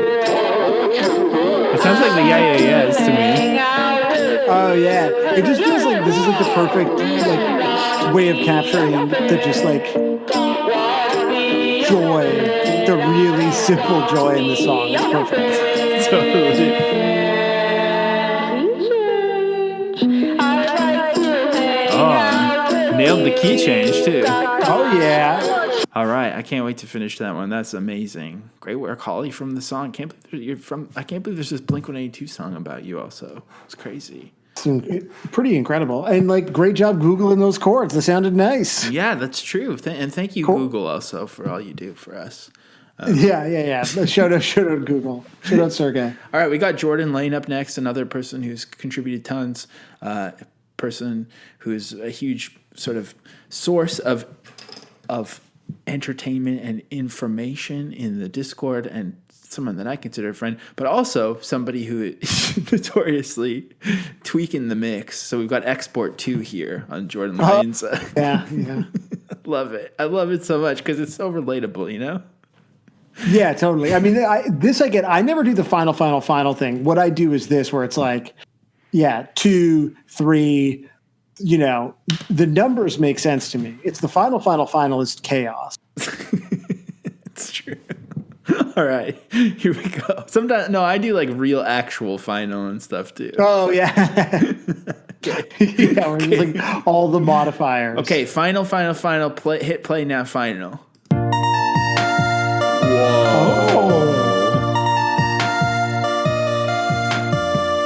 I'd like to hang out with you. You've got class. I'd like to get close to you. I mean, that's a tight mix. Yeah.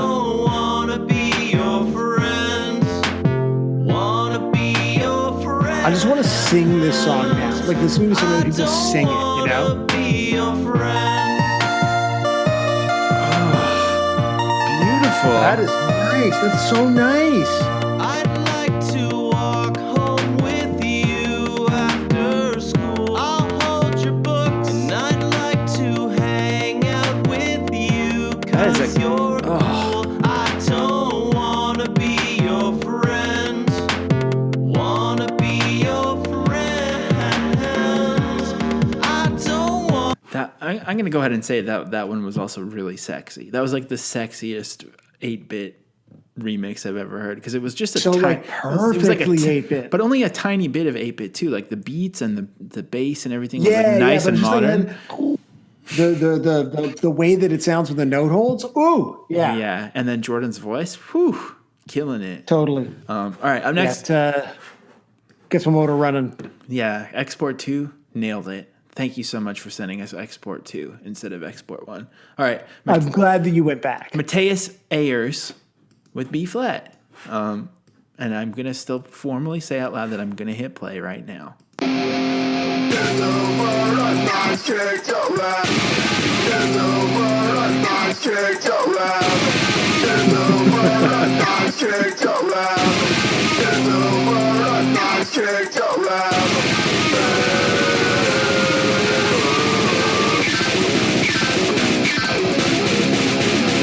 Incredible. Oh, it makes me so happy.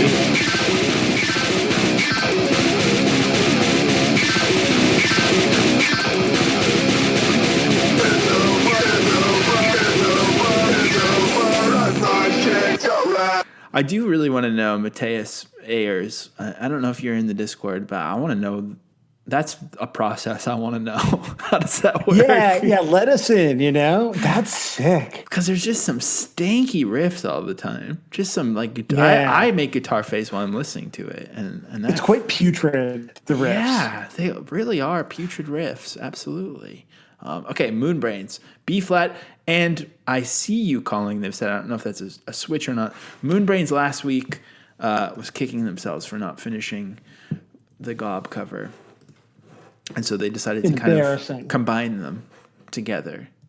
So that, and I mean, does that count? Should we just delete it altogether because they're trying to shoehorn it in? I think that's it. We have to delete. Look at what do they do in the first minute? You know, that's. No, let's find out by hitting play together right now. Ooh.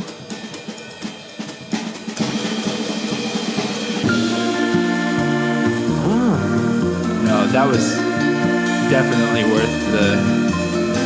I'd like to driving hang in out with burrito. you before class. I'd like to get close to you. You're a gas. I don't wanna be your friend. Wanna be your friend. I don't wanna be your friend. I'd like to walk home with you after school. I'd like to hang out with you 'cause you're cool. I don't wanna be your friend. Do you have any indie references for this one, Sam? Now that you're an indie head? Oh yeah, this sounds like Animal Collective. No. Grizzly Bear. Maybe a little Grizzly Bear. Man. It sounds. Okay, now you're getting really into some 2006 wave. I'm like just trying to remember what like specific people that I hung out with were into, and that I think that was it. Yeah, maybe it was a little bit of Grizzly Bear by way of Magnetic Fields. And also to me, kind of just the jazziness made me think of a way classier version of something I already love, the Katamari Damacy theme song. So I'm turning out to be the real geek of the pair. I'm the geek one this now. Up next, Mustard Plode with I Don't Want to Be Your Friend. Yeah. Grand Rapids Ska representing. Hang out with you before class. I'd like to It totally sounds appropriate as a ska song too, right? I mean, it kind of just works as everything. Yeah. Be a friend. I don't want to be a friend. I'd like to walk home with you after school. I'll hold your butt. I'd like to hang Somehow, out like doing one of these like full horn section ska songs seems like one of the most complicated things to do. Like, I feel like most people are doing these like at home, you know, like the rest of us. And doing like ska at home feels difficult. Well, it's just like, because you have, ska horns are weird because it's like, it's already such a full sounding song. Yeah. Okay, we gotta stop it there. But then you're adding these like complicated accents and trills and like they're like fills, but also melodies that never take away. They only add. Like, I agree. It seems very. It's like writing in the margins or something. Ooh, wow! Should write that down. You really are like.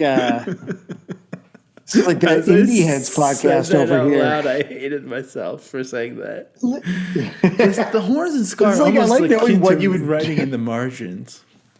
If you like kind of applied all of the energy that goes into like Long John's jokes to like writing about ska music, like really sincerely, I think you could go quite far. I could, but instead I want to just stay right here with you. Mm.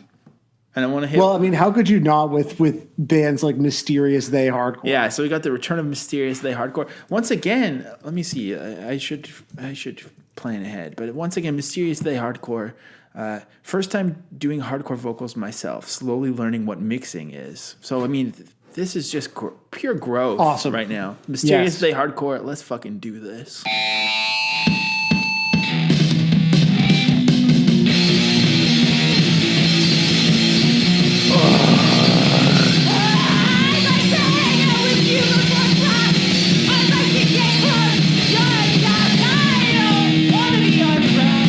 That is so fucking good.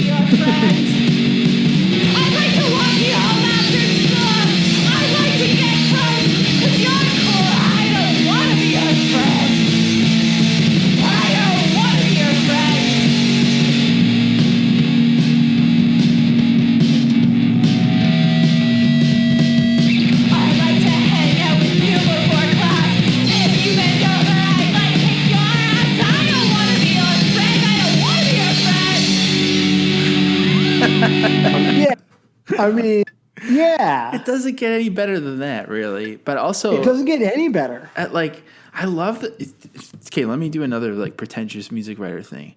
Okay, it's often said that I'm ready. It's often said that with music like jazz, you're kind of listening to the notes that they don't play, or you're thinking as much inside the scale as you are outside the scale. Well, what I love about DIY hardcore music is that similarly, the chord progressions always intentionally work outside of the scale and hit with these kind of weird placements where you think it's going to go to one chord and it goes to another. So in that sense, I do think that we can say that hardcore music is akin to jazz in its various forms.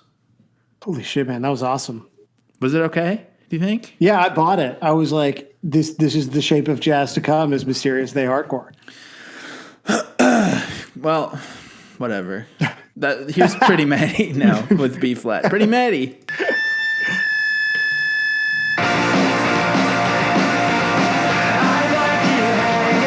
Yeah.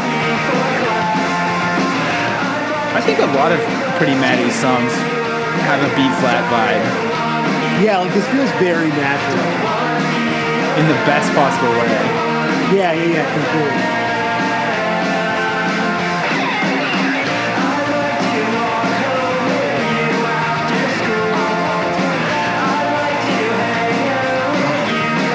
The feel part is so nice here. It's so good.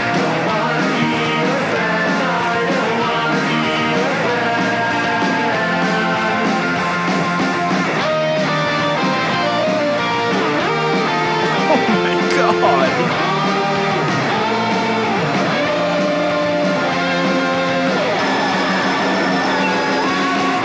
Well, I'm gonna have to listen to the key change on Monday, folks. Monday, a big change coming Monday, everybody. Big change in the key. That was beautiful. That was fucking sick. No, wait, sorry. That was pretty, Maddie. That was pretty, Maddie. Hey, Maddie, that was pretty. That's good. That was good. That's pretty good. Okay, up next we've got Rue Winter, who this is going to be a little bit complicated with our setup, but they've requested that we start at 27 seconds. So I don't know if can you handle that, man. Sam? No. Why? Okay, hold on. It's going to take about half an hour to get this set up together. Okay, I've got it. I've got 27 seconds up on the clock. All right, let's do this. Ready? Go. Like to walk home with you after school. I'd like to hang out with you 'cause you're So they've actually credited themselves 7 soothing singer-songwriter impressions, and this is the 68 Love Song version of B flat. So.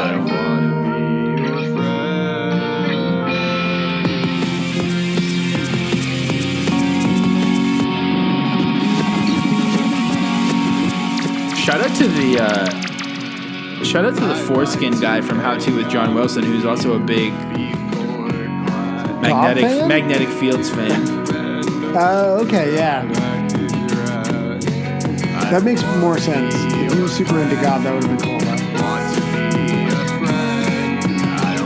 Well, maybe I'll send that guy this cover. Yeah.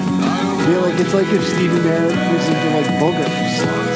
I mean, because we started at 27 seconds, I can't even do the math to figure out what's 1 minute from. Yeah, it's impossible. It's impossible to know, but whatever. I think we can move along. But that was amazing, as always. That was so sick. I loved it. And here's Shawn Mendes' lawyer's best friend. Have we ever talked about like why it's funny that people always talk about Shawn Mendes' lawyer? No. Do you think that we were supposed to? Should we just? I think we should just leave it. Okay, let's hit play. Train 2, departing for the east, destined for Toronto, is now loading on track 2. Thank you. Ooh, a little sample from the video.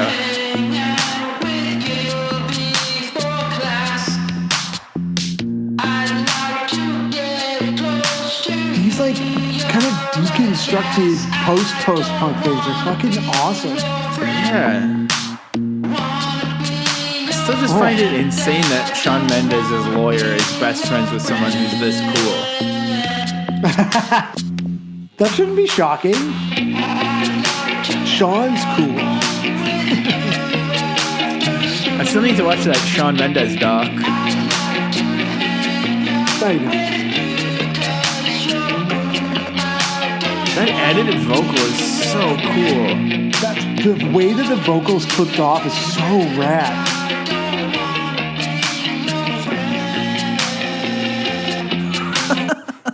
Incredible. Fran, oh yeah, fuck yes.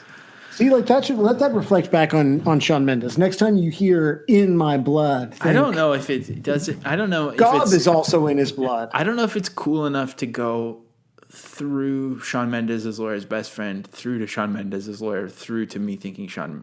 I think that's too many steps. I don't think it's cool enough to trickle that far. I mean, it's close, but I still think that there's too many layers in between. It's too trickle. I get it. Yeah, I don't know. Okay, Teenage Stan Club is back again. Here's B It's flat. such a great name.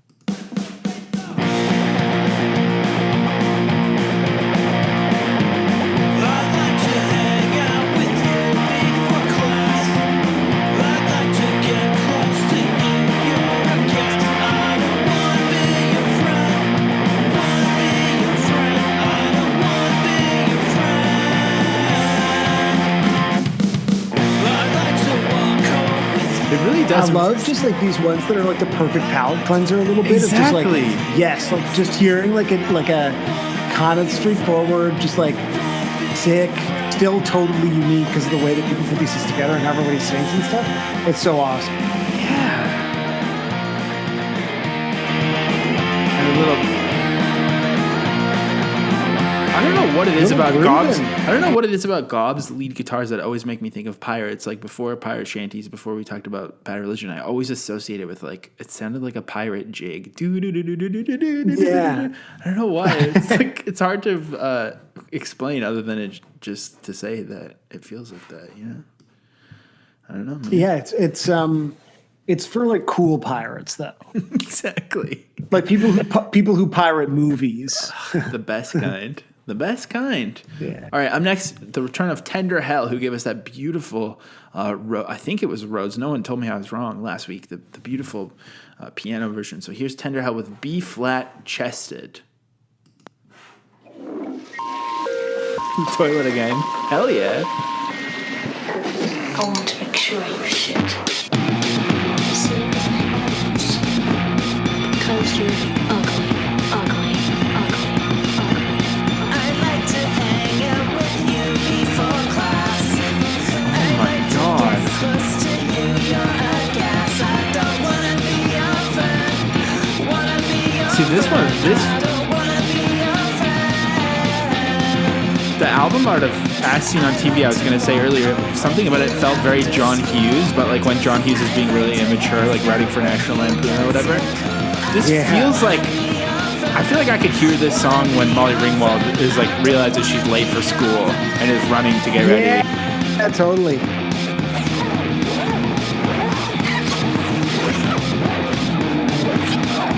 Oh my God. I hate how it's like, we listen to these and we talk about them and it still feels like even if I just listen to them on Monday, I feel like I need to listen to these like over and over again. They're all like deserving of like a degree of there's just stuff happening in all of them, you know? Yeah, like I don't just want to put this on and work to it in the background. Like I feel like I want to go back and pay attention to all these things again. Yeah, exactly. So that's a nice problem to have with 40 covers of a Gob song. Up next is the Gob Screens with Flat B Flat.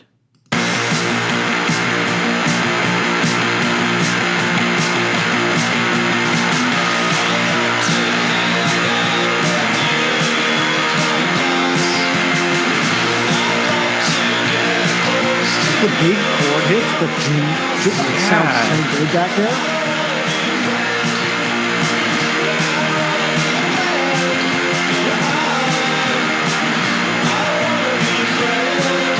Changing up their vocals I a little love bit. that. It's so cool. Like less relying on the harmony. Yeah.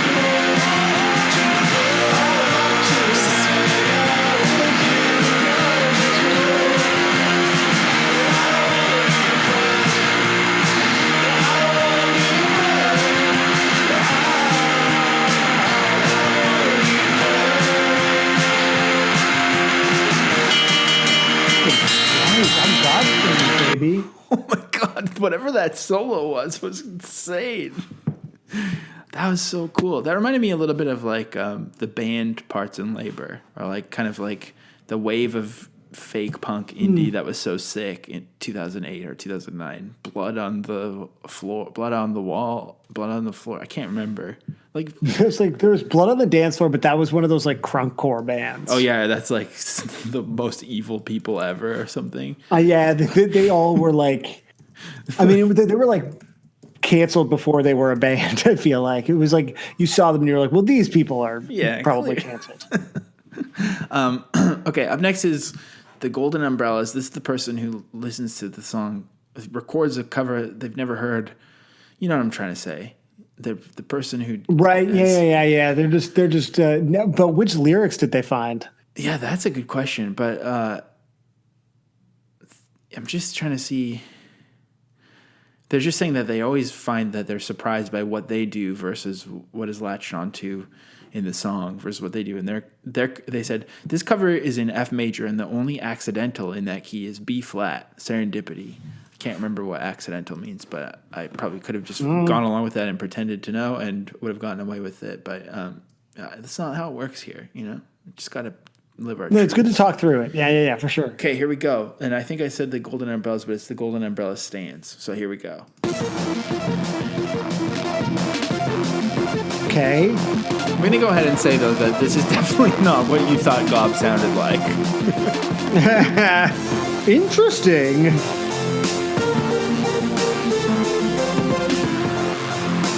Still the same chord progression in there, though. Oh, yeah. It sounds so cool.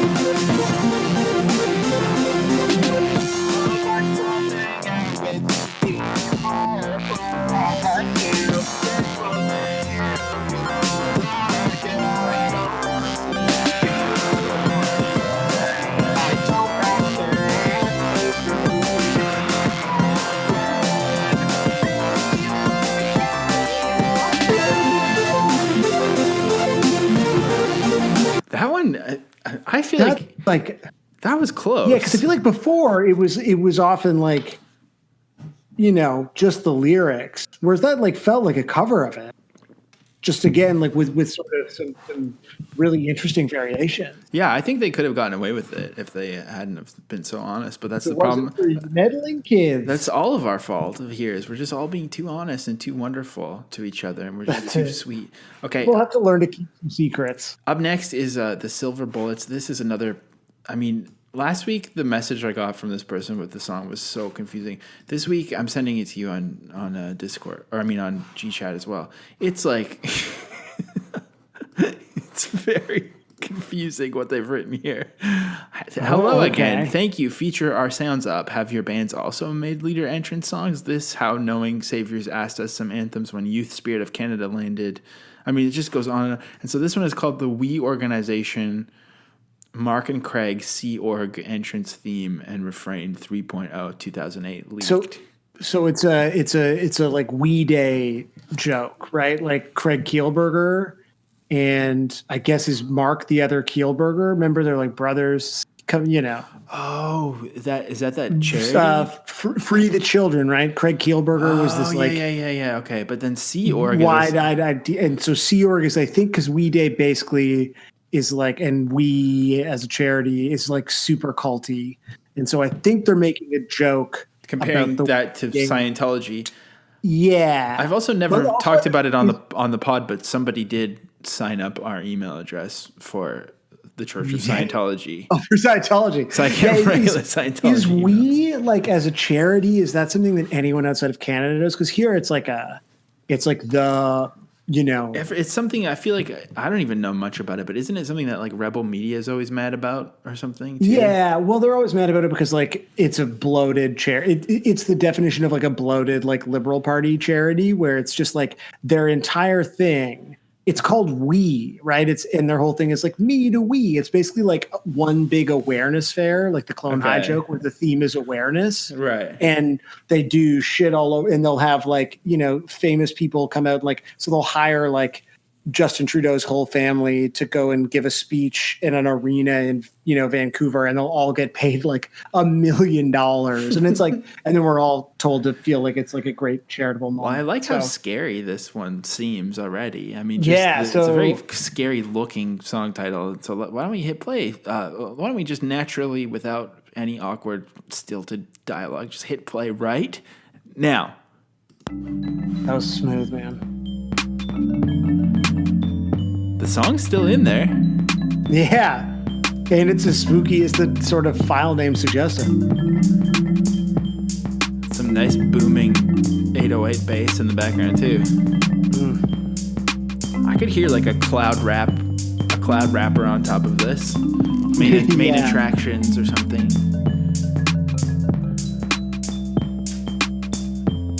I like it a lot. This is cool. This actually makes me think that we might be a good charity. And the Sea Org too. You know, I'm part of the Sea Org, Sam. I see orgs, and I can't help but get involved with them. No. Nah. I'm also part of the Sea Org. I see organizational opportunities. Like we need a better submission system for these covers. That's true. No, that's true. That's an org I hope to see in the future. If you make that happen, I will have an org.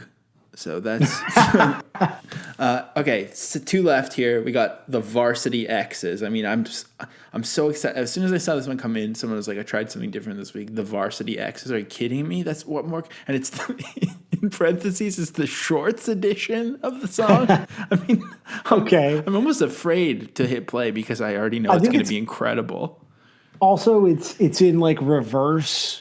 Yeah, what's that called? Reverse case. Reverse title case, where B is lowercase, the F in flat is lowercase, and the S and the E in shorts edition are lowercase, but everything else is all caps. All right, the Varsity X's. Let's get to this fucking bit. I want to clarify where I'm coming from, which is that I truly do think that it's not okay to wear shorts on stage.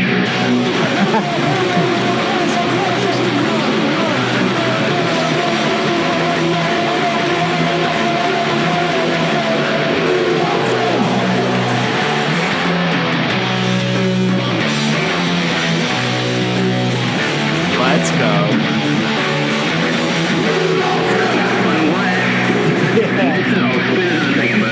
Unless you are a hardcore band, then you can wear shorts on stage. In